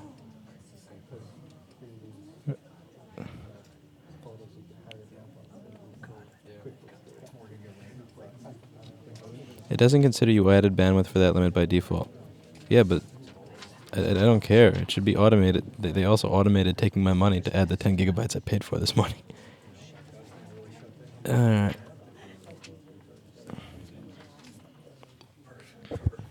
Can you say what you just said? You want to say that again? Yeah, say that again. I think they just passed out my sheet that I sent in. I'll shit if I have to get up there, but I'll get up there. He submitted testimony, you guys, and he thinks they were passing out a copy. He says he's going to shit if he has to get up here. I hope you testify.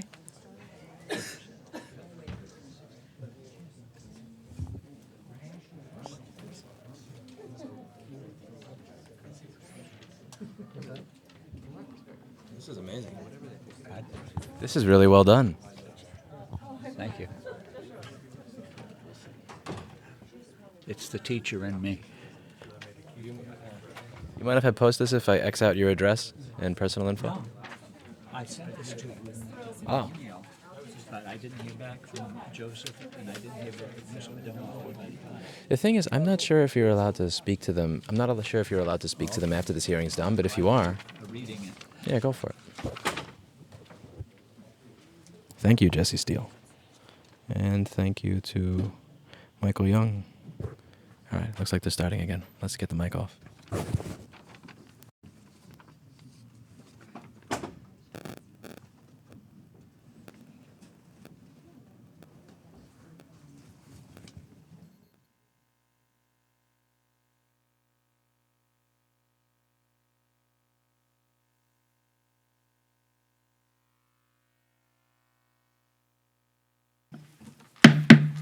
All right, and welcome back to the Committee on Innovation, Development, Economic Advancement, and Business. I will call to order a work session for LD1977, an act to ensure a consumer's right to repair certain electronic products. All right, so this is our second work session on this bill. Sam, would you like to just maybe sort of overview of where we're at? Sure. So we had a work session where there was quite a bit of information presented to the committee regarding this bill. We reviewed testimony, we reviewed some of the potential issues with the bill. We talked about the fact that other states, many other states have considered or are currently in the process of still considering very similar legislation. We reviewed some of the language in the definitions around motor vehicles and talked about whether or not the bill as drafted would include certain types of motor vehicles. We talked about the Digital Millennium Copyright Act and the Magnuson-Moss Act, as well as some considerations around privacy, security, and safety. The committee had talked about the idea of limiting this bill to a much narrower focus, and the committee members have in front of you an amendment that is offered by Representative Handy, and that amendment would limit the applicability of the bill to cell phone screens. You also have on your desk, And that is, I will just say, this is a white sheet of paper. usually I usually have different colors, but I was having trouble getting the highlighting to show up, and I wanted you guys to be able to see that. So you also have in front of you an opinion from the Attorney General's office, and they took a look at the bill, and I would say that is the bill as originally drafted. And if you'll see on the back, I think the most important language is on the back. So the Attorney General's office notes that there is some potential friction around the language around trade secrets. So as written, the bill states that the bill cannot be construed to require an original equipment manufacturer to divulge a trade secret, but some of the other language in the bill might seem to potentially contradict that, so that could be a potential concern. They note that I think because this is new and other states have not enacted similar legislation, the bill appears to be legally defensible, but it's hard to predict what could come up with in any potential litigation. Okay. So, if it helps, I will go through the amendment because there's quite a bit of changes here. Sure. Great, thank you. So, in the first page on the definition section, we've eliminated a few of the definitions because they were relevant if the bill applies only to screens. So, we also eliminated the department.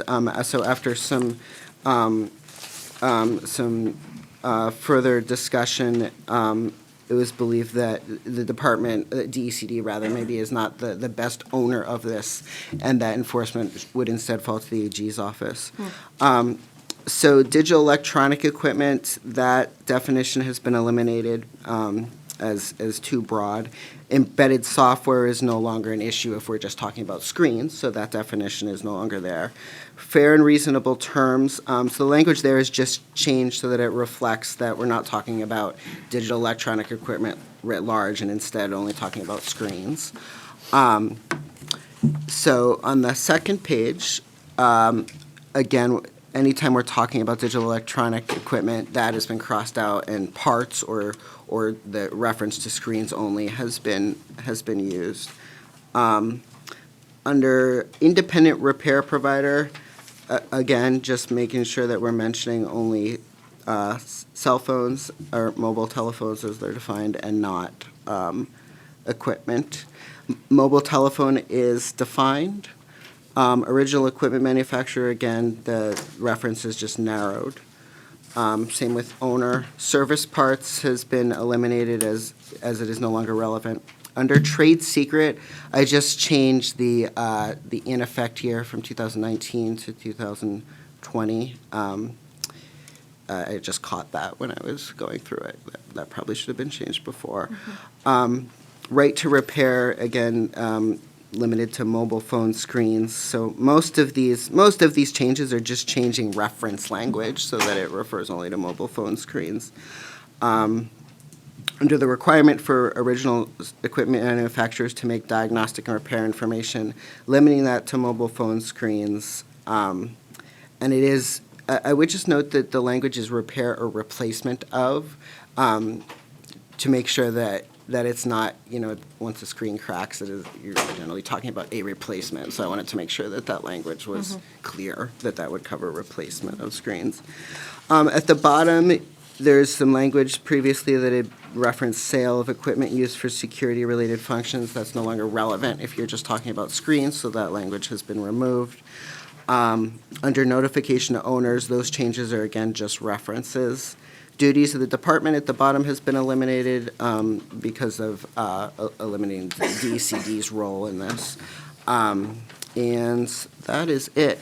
So in terms of, there have been a lot of discussion over whether or not typically a replacement of a screen would void the warranty. So, and I think the best answer is not in and of itself, but if the repair by an unauthorized repair is done badly or causes any damage, even if minor, or even if barely notable, that could void the warranty. So I think there's kind of a fine line there that we're walking. So I hope that's helpful. And, Thank you, Mr. Seneft. Yes, questions from members of the committee? Representative Moriarty. Thank you, Madam Chair. As I think most folks on the committee know, and perhaps the public does not, I am a retired attorney, which means that I bring some baggage with me to my service in this committee. One of my pet peeves is that the title to legislation ought to correspond closely with the body of the legislation itself, and so the title would imply something far broader than the modified text suggests. And so I just offer the suggestion for the sake of accuracy and fairness and disclosure to the public that the proposed new bill be retitled to state right to repair or replace mobile telephone screens. that is in a change we could make, yeah. Could you repeat that again, Representative Moriarty? Yes. In lieu of right to repair electronic equipment, I would delete that and substitute right to repair or replace mobile telephone screens.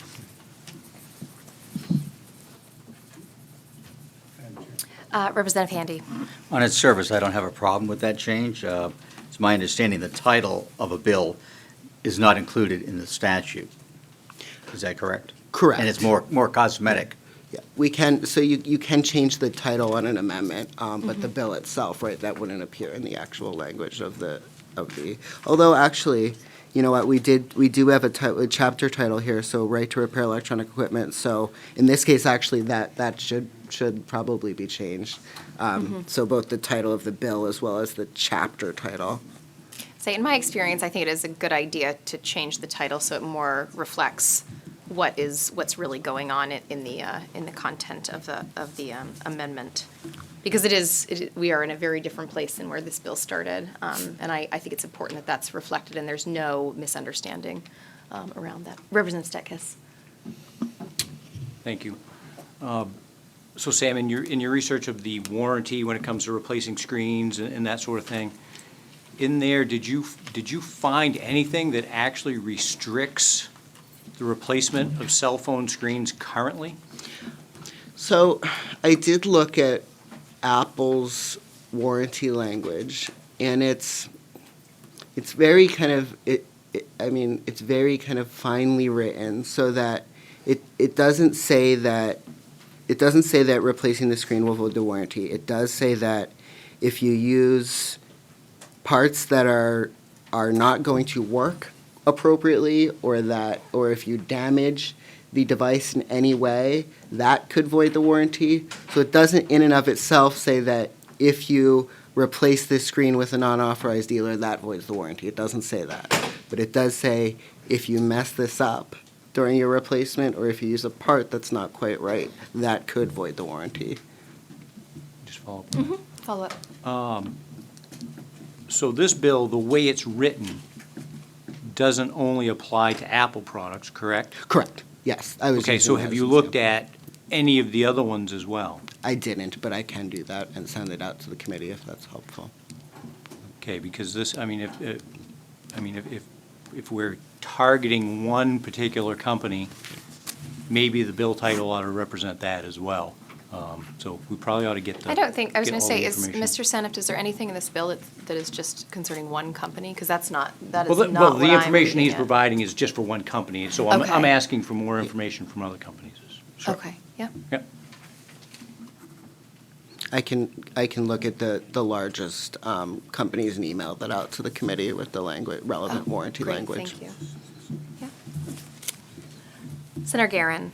Thank you, Madam Chair. Well, I'm glad to hear that information you found, Sam, that as long as the phone isn't damaged, that is replaced by Apple, and I would be interested in hearing, as Representative Steck has asked, from the other companies to make sure that is true, and that would really, I think, make this bill unnecessary, as long as that proved true.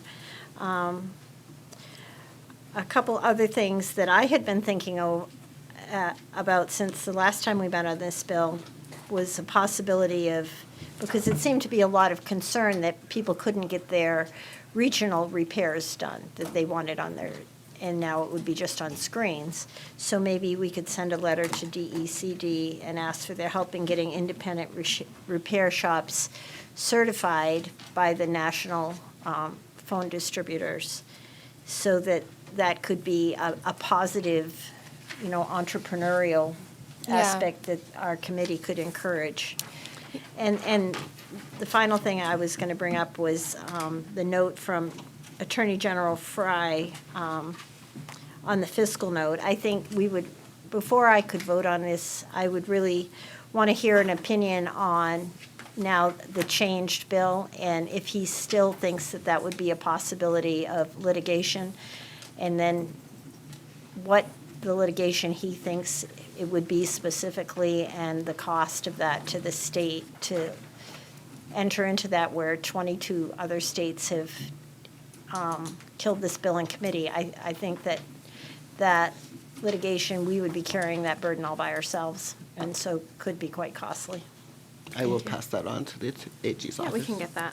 I mean, I think, again, I know you guys keep sort of saying this 22 states thing, but I think the bill what we're talking about right here is very different than what is being, tossed around in 22. So I just want to be clear about the conversation that we're having here. I want to make sure we're really talking about, the same things. I think what I will also say is that I've had the chance to talk to a couple of different people who actually provide this service in smaller communities in Maine, which has been very interesting to sort of get their thoughts on the bill. And I had sort of asked, I said, well, what does it look like to have to become an independent repair provider for these different companies? Is that practical? Are there barriers there? Just because in this committee we look at licensure requirements and things like that. So, what does this look like? And what I heard from several different people that provide this kind of service is that it's actually very costly, usually, and you have to do it for each individual company. And then once you sort of go through that, you don't have the autonomy that you had prior to, you don't get to sort of operate your own business in a small town in Maine that fixes screens. Like when I break my watch, I go and I get the screen replaced. I actually go see Peter Rio in Winterport, who used to serve in the legislature, who fixes my screen for me. It's great because I bang it into things all the time. And so it's been interesting in my conversations with these business owners in small towns in Maine who now are providing a service to fix just screens. Again, that's all we're talking about, right?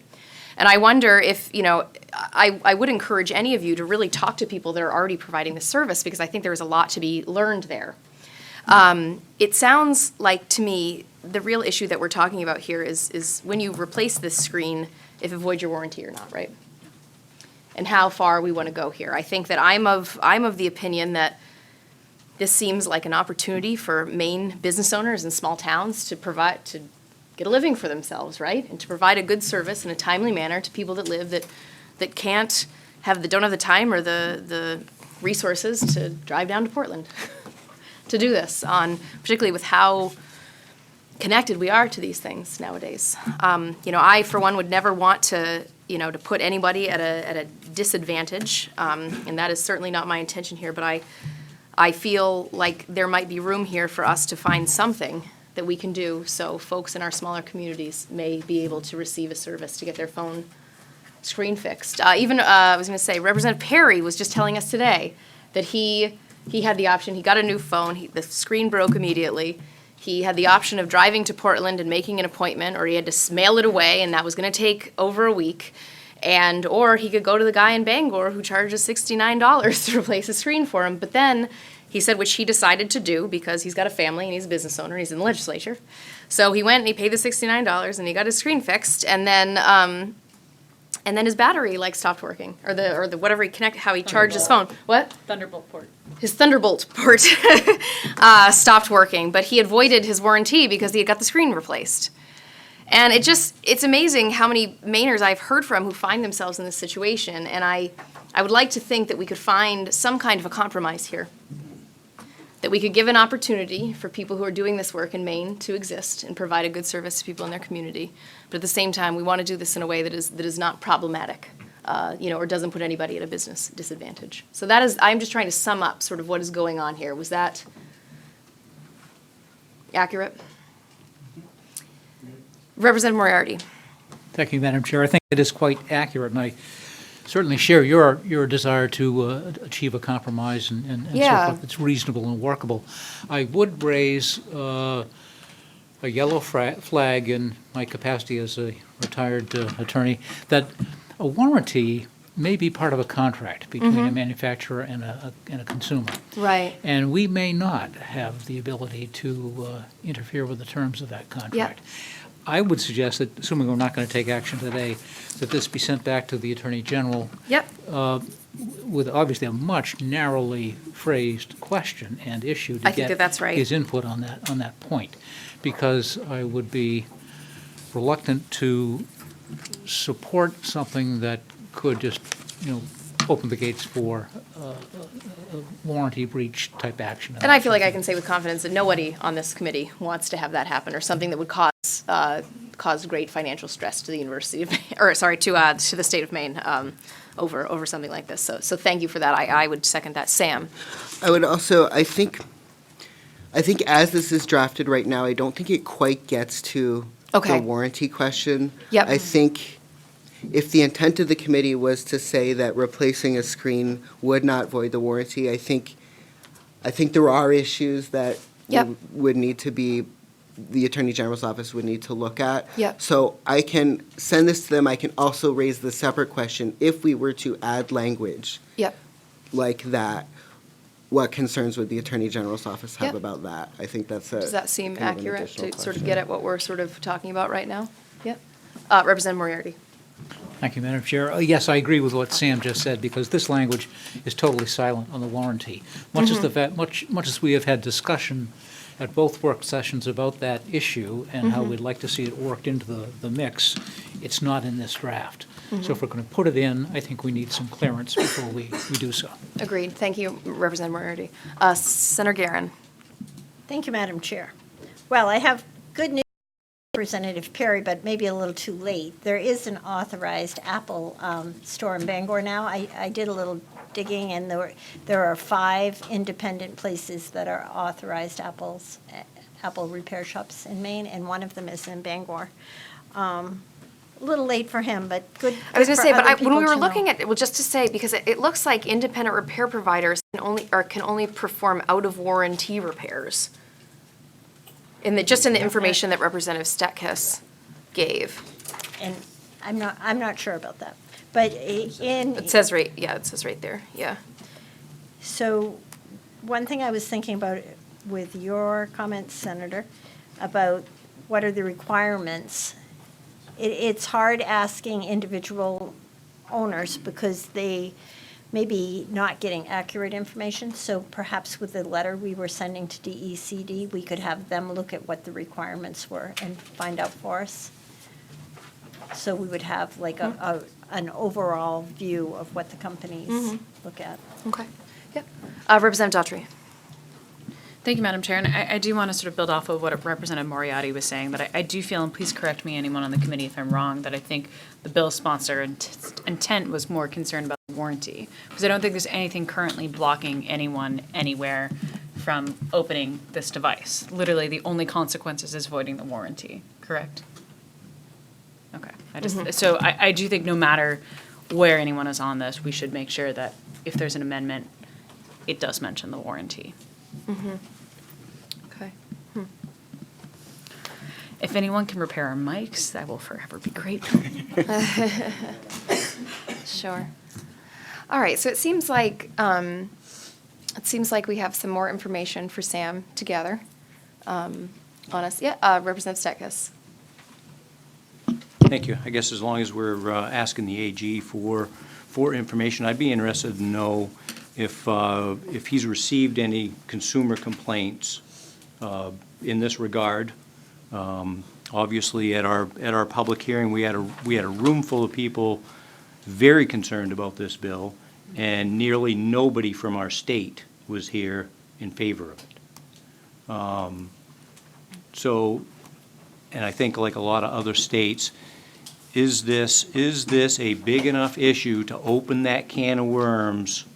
Not only a fiscal note to have either the AG's office or DECD to enforce something like this, the potential of future litigation, and like Senator Guerin said as well, that litigation could be, we could be going it alone, which is extremely expensive. Does the situation that some people find themselves in rise to that level to spend the taxpayers' dollars in that way? Yeah, well, I think we don't know that yet. So Well, and that, let's I'd like to ask let's the- not freak out unnecessarily, Representative Steckes. I think we can find the answers. I thought I think was we can fairly calm. I didn't think I was freaking out. But. I think we can definitely find we can get our questions answered from the AG's office. Representative Austin. Thank you, Madam Chair. We talked about getting the certification to do the repair work. Do we have a range? Do we know? I mean, it's been said that it's fairly expensive. Any business expense is expensive when you're trying to make a profit and run a business, but do we have any idea what that might be? Representative Handy. It's in the hundreds of dollars and then more, because you have to get recertified for a particular model. So if I get Apple's permission to repair as an authorized user, I can only repair iPhone 4s if that's what I apply for. If there's an iPhone 11, I think, out now, and I'd have to specifically get training for that. So what you're foisting upon small repair shops are bills that really don't need to be incurred by that person having to take those. So it's not as clear and simple, and I understand from some folks who've attempted at this, Apple kind of ups the ante every so often. Oh, you've got to take this, now you got to take that, now you got to take that. So the cost of small business is enormous. Thank you. Thank you. I was going to say, just because it's brought by attention, I shouldn't have made light of your comment. I just thought we shouldn't speculate. To Representative Steckes' comment, I'm sorry I used the expression freaked out unnecessarily. But I just wanted to be clear that I was just saying, let's not, I was trying to make a joke. I apologize if that was felt by anyone as being offensive.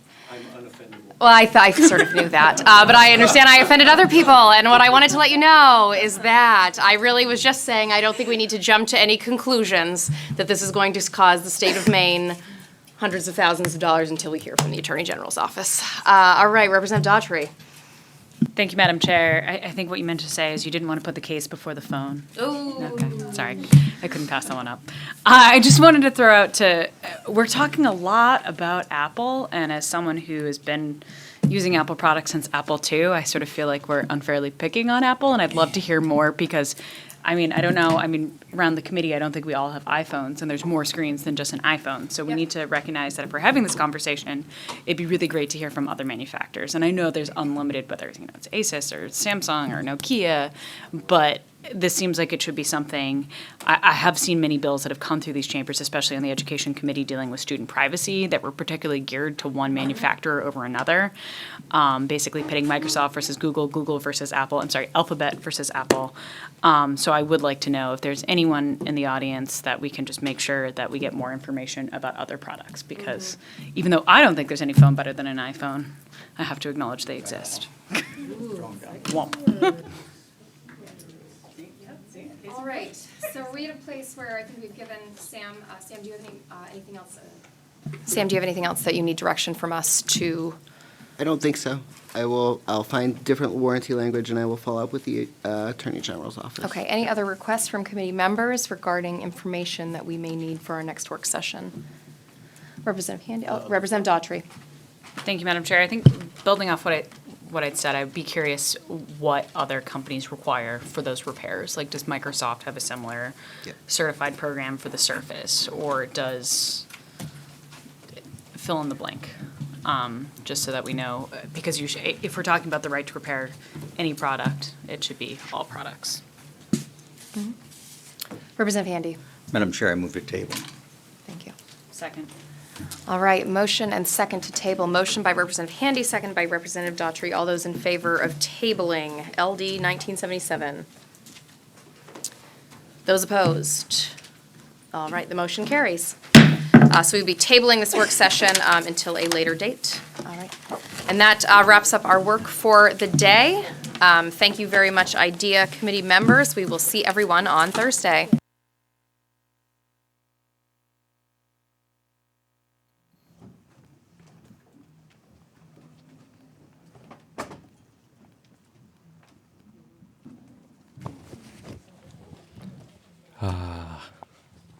So, I don't. The age of the young man is going to make a big difference too. I don't understand what happened. Is this still streaming? Yes. Oh, there's people introducing themselves. Check it out. It's not hope is not lost. People from Maine are introducing themselves to their senators right now, and I love this because they said, people. This is what I talked about in my video, that people are showing up from Maine, because when they see out-of-towners, that's what the guy said, people are not showing up from this state. Look, that's a repair shop owner in this state. These are other people who showed up to repair stuff in this state. That dude over there repairs boats in this state, and this is what we need, because they will not listen to me the same way they will listen to you if you show up from your state. So thank you very much to the people that actually showed up from the state. I'm going to start seeing where I can chip in. Go Eric. Okay. Okay. So, Howard, I'm curious to know, what were your thoughts about this? I couldn't hear half of it because I'm so damned old. But I'll go home and I'll watch what was recorded. And I have to turn it up full blast in order to hear. But I am pleased to see that there's more than two people here this time for you. I would like to be one of them. Oh, thank you. And I'll make you jealous of your phone. What? I can't. What phone is that? It's a Note 9. Note 9? With a terabyte of memory. I wish I understood that, you guys. It sounds like a lot. I'm completely hardware illiterate. Completely. Anyway. I got this instead of replacing my iPad Pro because I was so fed up with what was going on with it. What happened with your iPad Pro? I had a phone. It had 16 gigabytes of memory. You couldn't do anything with it except answer the phone. That's all. And I wanted to replace my phone.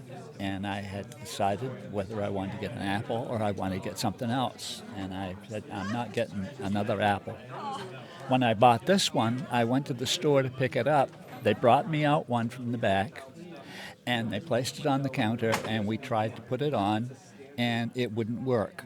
They had to take it back and go get another machine and bring it out. And so when I transferred the information, I did it in the store in case it didn't work.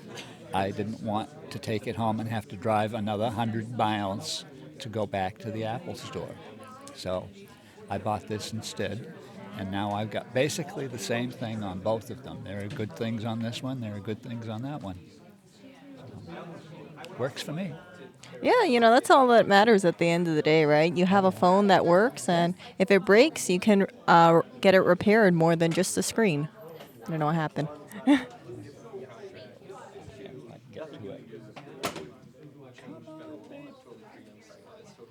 It has this. This is my SD card that's in it. And this is the internal memory. This has 512 gigabytes. This one has 477. And on here I can save everything. I have magazines, video, music, books. It's just got everything on it. Do you back up your data? I back up my data twice. The only thing I don't back up is the operating system. On this one, it just automatically will reload, I think, if you have to do it. But I don't know how many hard drives, 15 to 20, and I just back it all up. But when you come to Maine again, come in the summertime because this is what it looks like. Oh, it's so beautiful. This is where I go for a walk in the morning. Wow. It's a mile around. What area is that? And this is in Pemaquid. This is the lighthouse. If you have a quarter with a lighthouse on it, I live 4 miles away. And so I drive down and I park in a parking lot over here. And I walk around what they call the loop. And it's just absolutely beautiful. I live in Alma. Pardon? I live in Alma. You live in Alma? Okay. I have to drive through Alma when I go come up to Augusta. So.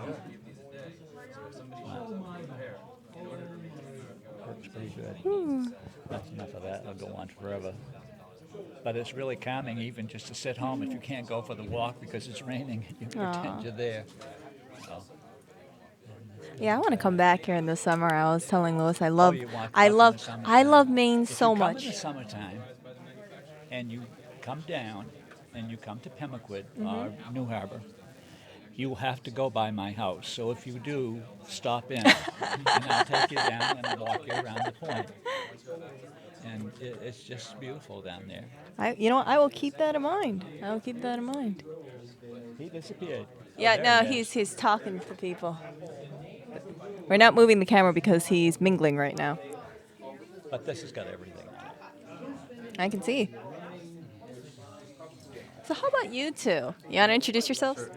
My name is Benji Pugh. I'm from Alma, Maine, which is a very small town. Oh, I thought you wanted the camera on yourself. I guess the influencer doesn't want the camera on himself anymore. Jeez. Okay, we're going to move over here. Okay. I can't. Oh, I'm not. Okay, I think it's okay. Yeah, I'm just going to have this terrible setup. Okay. Hi. So my name is Benji. I'm from Alma, Maine, very small town. And it's very close to where he lives. It's only 700 people. And I'm a high school senior. I go to Lincoln Academy, and I'm a maker and I'm a fixer, and I like to do stuff. So yeah, I fix my friends and my families and my teachers' stuff. And especially what made me interested about this is that about 2 years ago I worked at my school's their technology center, and we had just transitioned off of the one laptop per student program. We had one that used Chromebooks. They're very cheap, and unfortunately, by the time I got there, they'd basically all broken. So there are around 300 of these things in our storage, and we couldn't fix them because all that we had access to were aftermarket screens, like not even sold by Samsung, which is the manufacturer. And so I had to personally went through around 300 laptops, and I couldn't fix. I only was able to fix around 25 of them, and just by Frankensteining the different parts. So that's why this in particular is pretty important to me, because it ended up costing the school quite a bit of money, and it's like really tough to have a system that's so geared against consumers and against schools and against people. I'm surprised. I thought they would be more friendly or more eager to help you guys because you have so much laptops and it regards schooling. Yeah, no, it was not fun. But I mean, at least I was getting paid. Yeah. So I hadn't seen that there was an amendment. The amendment seems very, I don't know. I mean, like you can say that it's doing at least something, but it didn't seem like it was actually helping at all. And it sort of skirts around like the big ideas of right to repair, which are like the protected parts or the software, yeah, all of that's really obstructive to consumers. And this was just something that was unobstructive to consumers that, even if the manufacturer doesn't supply a part, you can buy them on eBay. So it just didn't seem like it was solving any sort of problem. Yeah, that's the thing that confused me about it as well. When I heard that they were making this switch and they were limiting it to only mobile screens, I thought, is this really a big problem here? Is that the only problem? Because it almost seemed to me, maybe it was just the way they were saying it, like the only thing that needs to get repaired in Maine is mobile screens, which I highly doubt is the case. It's so stupid. It's silly. I don't know. I guess they just want to say that they've done something, maybe? I don't know. That's just me cynical. Yeah, I'm pretty cynical too right now. How about you? What's your name? My name's Kyle Stilke. I'm from Sabattis, Maine. Basically, I've been doing any sort of computer electronic repairs for over 10 years at this point. Basically, before I graduated high school, I would just, anything electronics, I learned it from the inside out and just would bring my services as I could to people and just keep learning as times go on.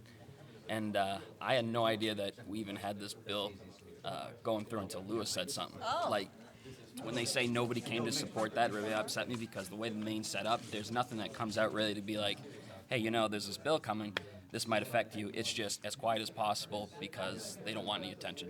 And so when Lewis said, I was like, Maine's got a hearing for this. Obviously, I can't make it in 2 days. I've got a life, I got a family to take care of. And so that really upset me when they brought that up. It's like, one person came to support this, and it's like, well, there was nothing that gave us heads up, really, unless you knew to look for this.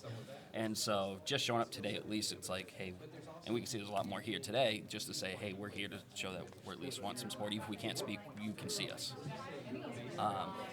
I don't like how they're trying to backpedal on this bill to just be phone screens only, and I think it comes down to two things. Is a lot of people here in Maine are very uneducated when it comes to electronics.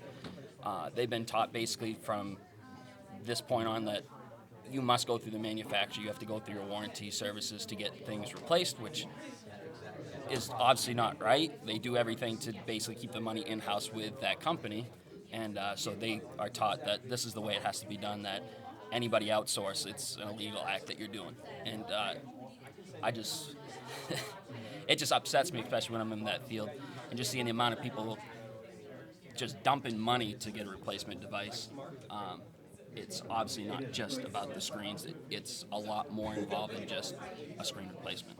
And I just do not like that they've backpedaled so far because they just don't want to go toe-to-toe with these big corporations that can dump the money down until basically this is silenced. That's what it comes down to, is they don't want to step on toes because they know they don't have the manpower, the money to fight corporations that are making 100 times the amount of money that is coming into the state. So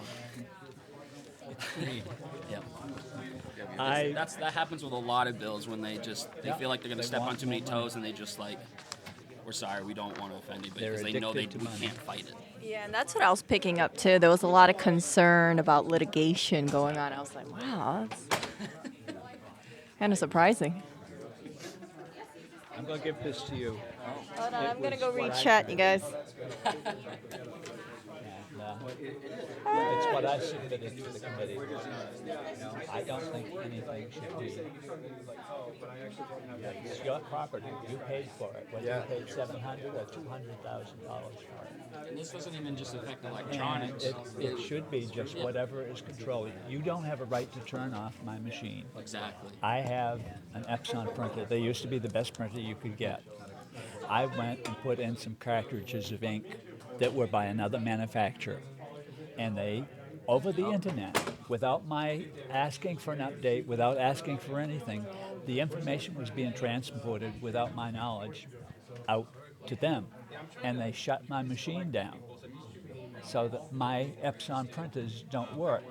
In order to print that out this morning, I had to stop at a place 15 miles away on my way and take in a chip and have it printed out so I could bring it with me in case they didn't get it here the first time around.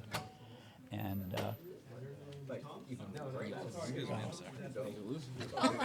Hey, I'd like to try to get the rest of the people that showed up on camera, just so that I want to try to encourage more people to show up to these, because they actually had very robust conversations with their senators up there. So let's see if we can have everybody come by and say hello. So this is still recording. Good. All right, Erica, you're going to be the camera person. I'm going to be the camera person. Okay. All right. and everybody should have a right to own their own property. 100%.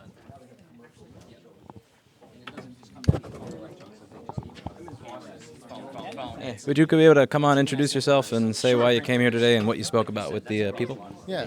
So my name is Tom Beal. I am owner of Mac Revival and Archangel computer shop, independent repair shop in Ellsworth, Maine.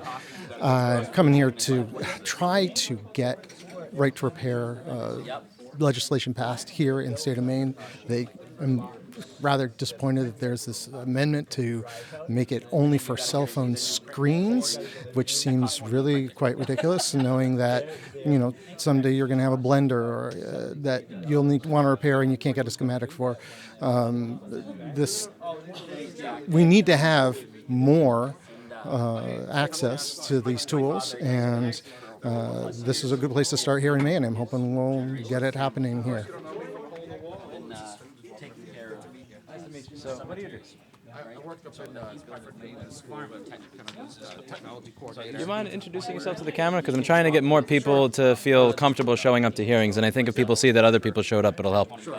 So what's your name? Jonathan Saylor. I work up in Guilford, Maine in a school, basically K through 12, and I came today to find out where they were headed today.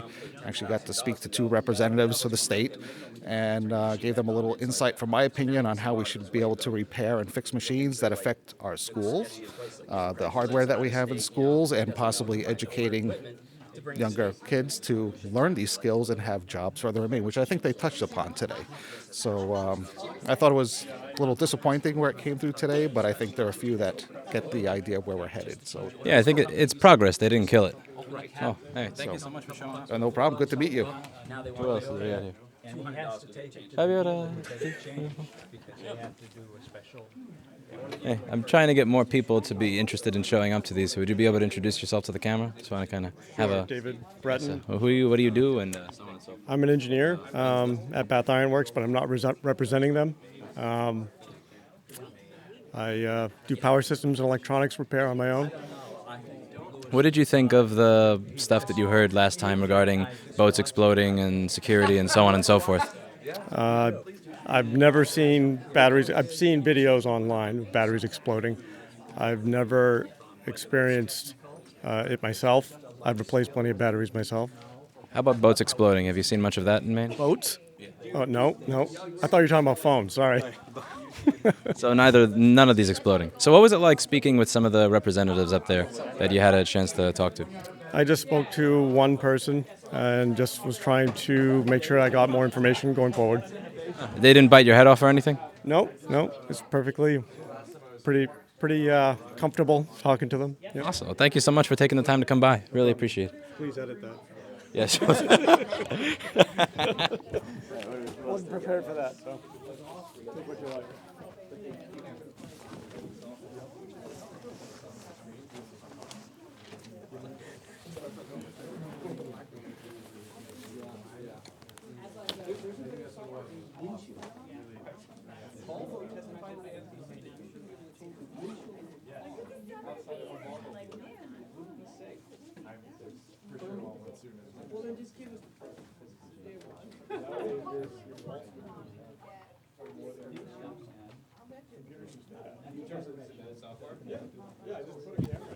Hey, can you guys hear me? So, group is moving this way. Can you see him? I'm going to be over here reading chat. So they are going to be voicing their displeasure to the representatives about how they felt how right to repair bill has changed.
Okay, okay.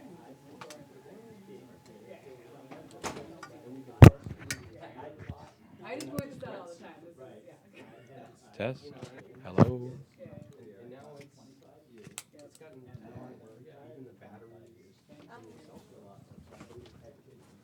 Excuse me, I'm sorry. Let me know if the audio comes on. No,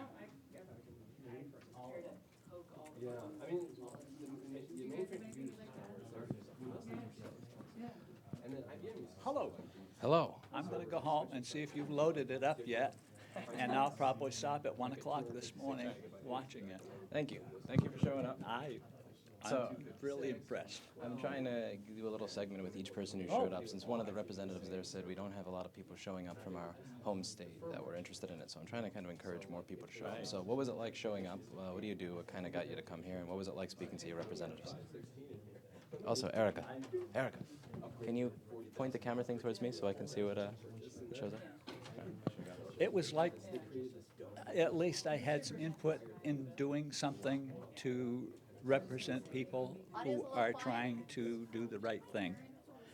I know it's difficult for you to get materials that you need to work with. I've watched so many of your videos that it's incredible. I don't understand what the hell you're doing, but I watch it anyway. I watch the flux go on, and I watch how you test things out. My favorite video was the young man who came to you after hours and wanted to get his phone fixed. And you told him to come ahead, just let me know when you get here. And you fixed his computer, and then you had the karma, and the computer you put down while you worked on his phone fixed itself. Yeah, I remember that. I thought that was beautiful. And I really enjoy watching all of this stuff, even though I have no inclination of wanting to take apart a computer and try to get onto the board and see if the PP3V 4.2 or whatever it is, if it's working, and if the fan is spinning. I know you got to have those two things. Fan spinning, you're done. Down.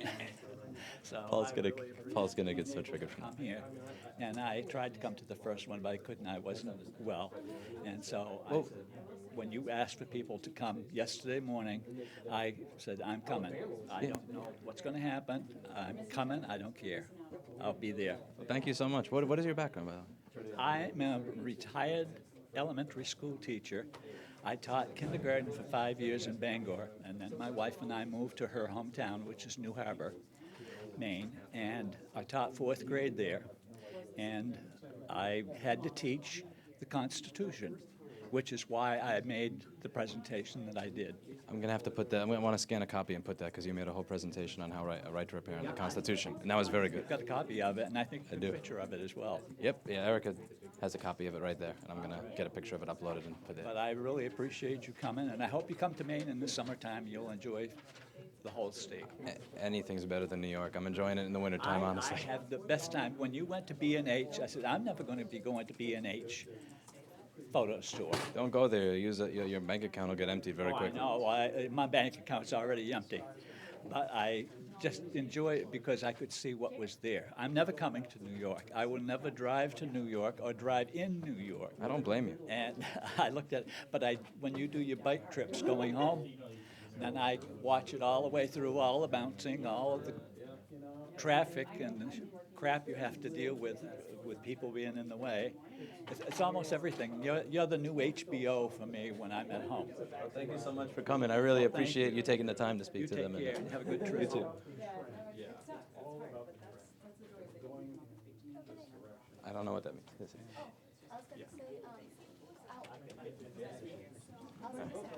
Let's get someone that works on boats here. Okay. Can you attach this to the top? So you know how that goes in there, right? One second. Yeah, close. Oh, this is so tall.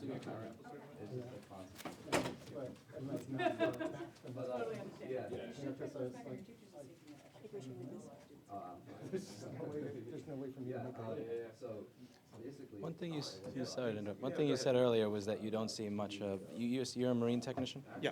And when it comes to the boats exploding and all of that, you seem to have not experienced a lot of that. I'm just kind of curious. No, and I don't think it's an issue between being certified or not certified. There's just quality work or not quality work. When he was bringing up the starter example, I don't know much about boats, so correct me, but it seems that if you go and you show up and you say, I have a boat engine, I need this starter, that any sort of NAPA certified place is not going to give you a starter that's going to cause your boat to explode. And if they do, that's an issue far outside of anything that would be in this bill. Exactly. It's yes, you can put a device in that's not explosion proof and something bad can happen. That absolutely could happen. I don't know of it happening, but I suppose it could happen. But that has nothing to do with what this bill was originally about. Yeah, no, what was it like speaking to your representatives? Because for most people who showed up to these hearings, they've never actually gotten to speak with the representatives. This is the first time I've ever done it. What was it like? How'd it go? It was great. I think she actually was able to listen, and I was able to contribute something, and that was exciting. Oh, that's awesome. Thank you so much for taking the time. I really appreciate this. I know you got work and stuff to do, and you showed up here. You want to say something? No. Well, yes. Say hi to Nathan. He is very important because he has a pin and a lanyard. You just can't. Do you actually see the little fist of repair there? I see the fist of repair. Yeah, that's true. So I'm the national campaign director for the Right to Repair with US PIRG. And I've actually done a little work on Magnuson-Moss, the Warranty Act, and so I would maybe I'd clarify a couple things for your audience because there were some interesting and dubious comments made about Magnuson-Moss. There are interesting and dubious comments on YouTube all the time, and that's the least of but let's go for it. Yeah, well, I want to say that the FTC sent 2 years ago sent 6 letters out to companies, Asus, Sony, Nintendo, Microsoft, Hyundai. I think that was 6. And basically telling them that it's a violation of Magnuson-Moss to condition the warranty on repair, and that there's an onus on the manufacturer to prove that a repair has actually damaged the product before they can void the warranty. We also know that even though that's the law, and it's been the law since 1975, that companies routinely tell customers basically incorrectly or inaccurately that their warranties are now void because they had some other technician service the product. Yeah, your average citizen probably was sleeping in school in social studies when they were teaching the Magnuson-Moss Act, so they do use that to their advantage. Well, I mean, it's not necessarily consumers' job to enforce all the laws on the books, right? The FTC should step up and do something about it, and in fact they did. They sent these warning letters, but we know the problem's much worse than that. I mean, we did a study, US PIRG did a study where we found that we looked at AHAM members who sell appliances. AHAM, as people know, Actrometer. Magtrometer is one of the trade associations that represents manufacturers of appliances, and they come to these hearings. 45 of the 50 companies we looked at their warranties, and we called their customer service departments, told us, or had explicitly in their warranty, that any independent repair would automatically void the warranty. Now, to steelman that argument, I have a lot of people that bring me things that they tried to work on themselves, and they don't destroy one thing, they destroy everything, and it's very obvious. So why shouldn't companies be able to just say, you know what, screw it, if you opened it, we're not covering it under warranty. I'm not even going to waste the time to figure out if you broke it or it came to you broken because we're just tired of this. You know, I think I'm totally, I have a sympathy for that situation, but the law is what the law is because of another problem, right? Which is tying arrangements. So there's this concept in, consumer and economic law, which is like the doctrine of the sale. So when you sell somebody something, you're not supposed to then be able to basically condition its continued working on further purchases. And so you can't sell somebody a car and then say it'll stop working if you use a non-Hyundai oil filter, because that's a consumable part. You can't condition them. Their first purchase is supposed to hold good, and so that's why Magnus and Moss was written such that it protected people from getting independent repair. Because if you condition the product working on only using certain goods and services from the manufacturer, that's a tying arrangement. That's a way to essentially rent seek on one purchase to extract more money. That's seen as unfair. The kind of people who put these laws together recognized that there was a monopolistic concern there. So they tried to, they created a space where you as a manufacturer could say, listen, you fried this thing. I don't know what you did, but you totally fried it. And consumer could try to fight that, but I'm guessing they probably wouldn't get away with that. And mostly consumers don't fight anything that the manufacturers say. And so this is less a policy about like what to do when a consumer comes in, and more to do with what are their guidelines, what do their manuals say. If they just say automatically, if the screw was ever loosened, that thing is void, then they're just not honoring the law. So since you do a lot of the behind-the-scenes discussions, the ones that actually matter more than the public hearings, what have been the most effective ways that you have to explain to senators or assembly people that are less tech-savvy what Magnus and Moss is and its relevance here? It's really interesting. Magnus and Moss has barely come up at all in these states. This moment in this hearing today was not typical. So because they brought up warranty. Usually it doesn't. And the reason I don't often bring it up is because I'm not offering a warranty repair, and nor is this about a relationship between the customer and Apple. It's about the relationship between the repair shop and the companies that sell parts. Exactly, and almost if you have a warranty and the company that issued you the product is going to do a free repair, most of the time you're just going to go and get the free repair. This is, right to repair is really about post-warranty repair. So that I wasn't expecting this to come up. Manufacturers basically go with whatever argument seems to be working that day, so this is a new one. But certainly Magnus and Moss came up significantly in our federal advocacy. So this is something that we really wish that the FTC would continue to enforce, like they did 2 years ago with the warning letters to companies. Sternly worded letter. Sternly worded letter. That's got to have Tim Cook shaking his boots. I'm with you. I think honestly, I think that law's been on the books since 1975. These companies have no excuse not to abide by those rules. Yeah, I mean, I don't get to claim ignorance of the law when I'm disobeying it yet. Yes, fair point. Well, thank you so much for taking the time. And again, Nathan is one of the people that does a lot of the robust conversations, but without the padded envelopes behind the door. So to say thank you very much to Nathan. All right. Where'd my camera woman go? My camera woman must be union. Jeez. There's 20 minutes of camera work and then a 30-minute break. Right. Thank you so much. All right. What? Okay, so... Oh, she's back from her union-mandated break. No, I was not. I was talking to people. Okay, so... Hold it by this, Erica, so it doesn't make... Oh, like ice cream cone Yeah, again. hold this thing. What, this thing? Yeah, that thing. Really? Okay, so anyway, I heard that the reason why I got changed... Do you know the reason why I got changed from Berkeley to mobile? No. Screen? Okay, so... allegedly, Senator Carpenter, I don't know if I'm pronouncing his name. You remember the guy who said Senator Carpenter. Carpenter. He went ahead and he said that he was having lunch with these, industry people, and he had no idea about what was going on. And allegedly, he is the one who spearheaded making this change about just having it to be mobile screen only, because he was the person who was, supporting the bill. And he's the one that had lunch with the lobbyists the day before, the day that we did the original hearing. Industry leaders. Industry lead. Yeah.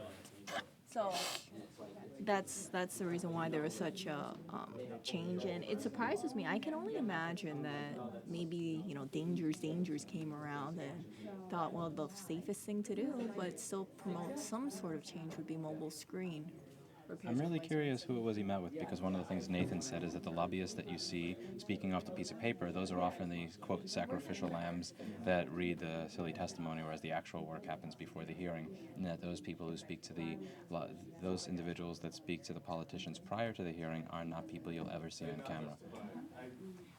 It kind of reminds me of like Graham Bauer versus President Charles Logan in season 5 and 6 of 24.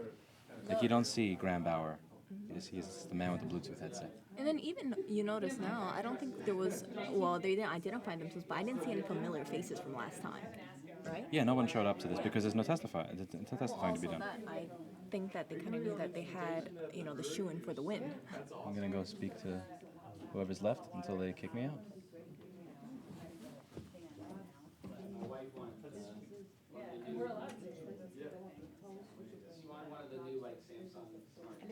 Good to meet you. Good to meet you. What's your name and what do you do? My name is Connor Kowalski. I am a resident of Sydney, Maine. I've been here my entire life, and I am extremely passionate in repairing electronics. I am looking to start up my own business, hopefully sometime here soon. Well, hopefully you can. And now, what was your experience like speaking to any of your representatives? I feel like they don't fully understand the issue, and do you think it is a lack of desire to understand, or do you think it is a lack of information and knowledge that they have, but they do want to understand? I feel like they do want to understand. It's just a lack of knowledge out there. Well, thank you very much for coming by and helping. I love your channel. Thank you for showing up. Appreciate it. Hello. How are you? Good. My name's Kyle. What do you do? I'm a computer repair. I've been doing it for over 10 years at this point. As an actual business, almost 10 years now. So basically, the first time I heard about this bill was through you. Awesome. So that's the biggest thing that upsets me about the whole thing, is when obviously they said they brought it up that almost nobody showed up to support the bill. Yeah, when they said nobody from Maine showed up, and they're kind of pointing out that this fast-talking jackass. It basically came down to that it's unless you know what's happening, you're not going to hear about it. And when you found out about it and I heard about it, it's like, well, I've got family to take care of. I can't make it in a couple of days, But I was like, hearing that just completely upset me, because I'm like, I'd have 100% been here, and there would have been so many more people that have been here to support that hearing.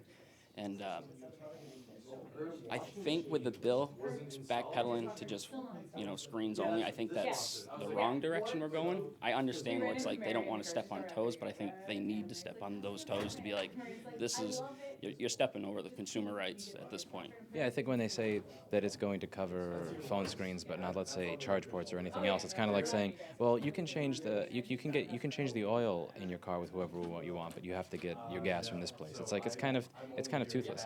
And I got to make that argument, but as the senator was like walking out, Nathan and I just kind of like stepped in front of him and just spoke to him.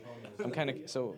So basically, I'm especially where our front is, we're more electronics, computers, phones, whatever it is on that front.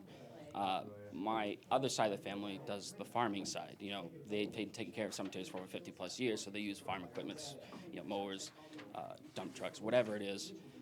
So on that front, it affects them too, like everybody says. And being everybody picks on John Deere. Yeah, they're the big boys in town, and they're doing things to prevent people from repairing stuff easily that other manufacturers are starting to follow along to it, coming to the point where it's affecting his business, that he's spending more money and time to try to either get older products or figure out how to get around these basically lockouts they're putting into their equipment, that it's not what it used to be, like just 10 years ago, where if a fuel pump went bad, he could just go replace it 10, 20 bucks down at the hardware store. Now if he goes replace that, well, the software is telling him, hey, this is not our fuel pump. We need a technician to come out and say, hey, this is 10 grand to send a guy out to go, okay, that fuel pump's good. Yeah. Well, thank you so much for showing up. I appreciate Yeah, thank you. Yeah, Phil and I are trying to remember. So we're looking for bids on the brewery, because we need the side resided, and then we got some work upstairs. And I saw Jeff the other day, and I was like, I gotta remember Yes. the official channels, not just. We got you. or walking. We can do that. Yeah, so I have to, for financing purposes, I have to do 3 bids, and then I do need some stuff on the house that eventually, otherwise I can't do anything. But, Well, I'll help out if I can. yeah, definitely. So. You're the last one. Me? Yeah. Hanging out. I will say one more thing. So, what was it like speaking to your representatives? Actually, let's walk over here so you're in frame. I don't bite, man. I gotta get it. My camera woman is checking her phone. It was very pleasant. It's a little intimidating being on the other side, but they're here after, and we can talk to them. So it's pretty nice.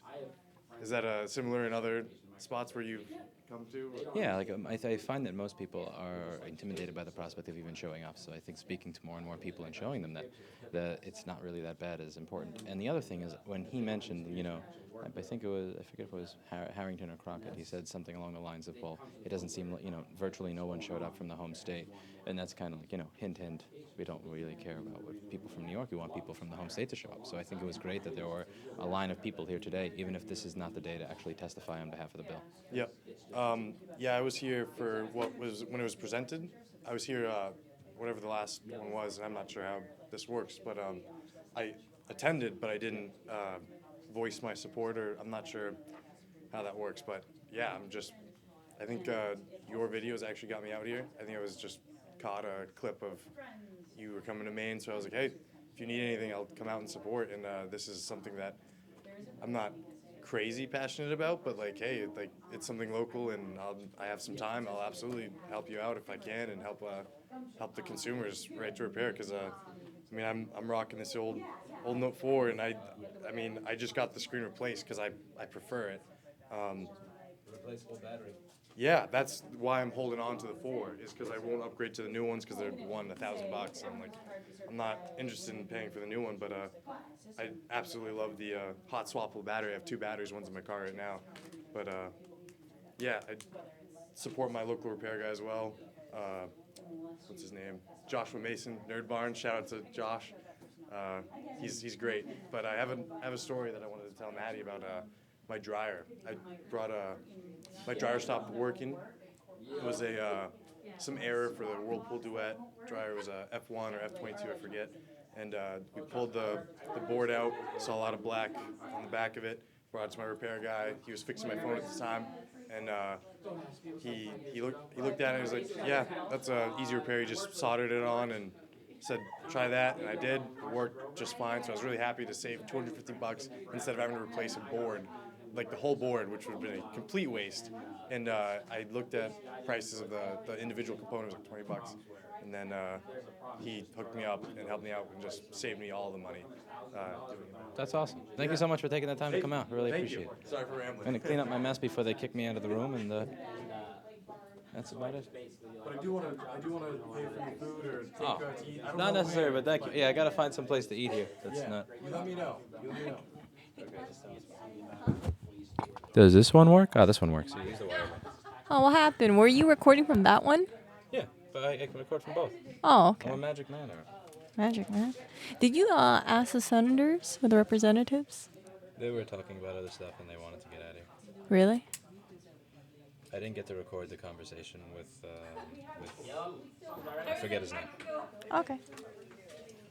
But Nathan and I got to give him a good robustness of conversation there. Oh.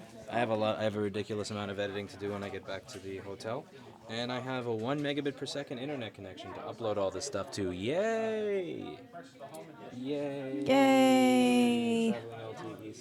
Oh. Okay, Eric, we gotta break all this shit down.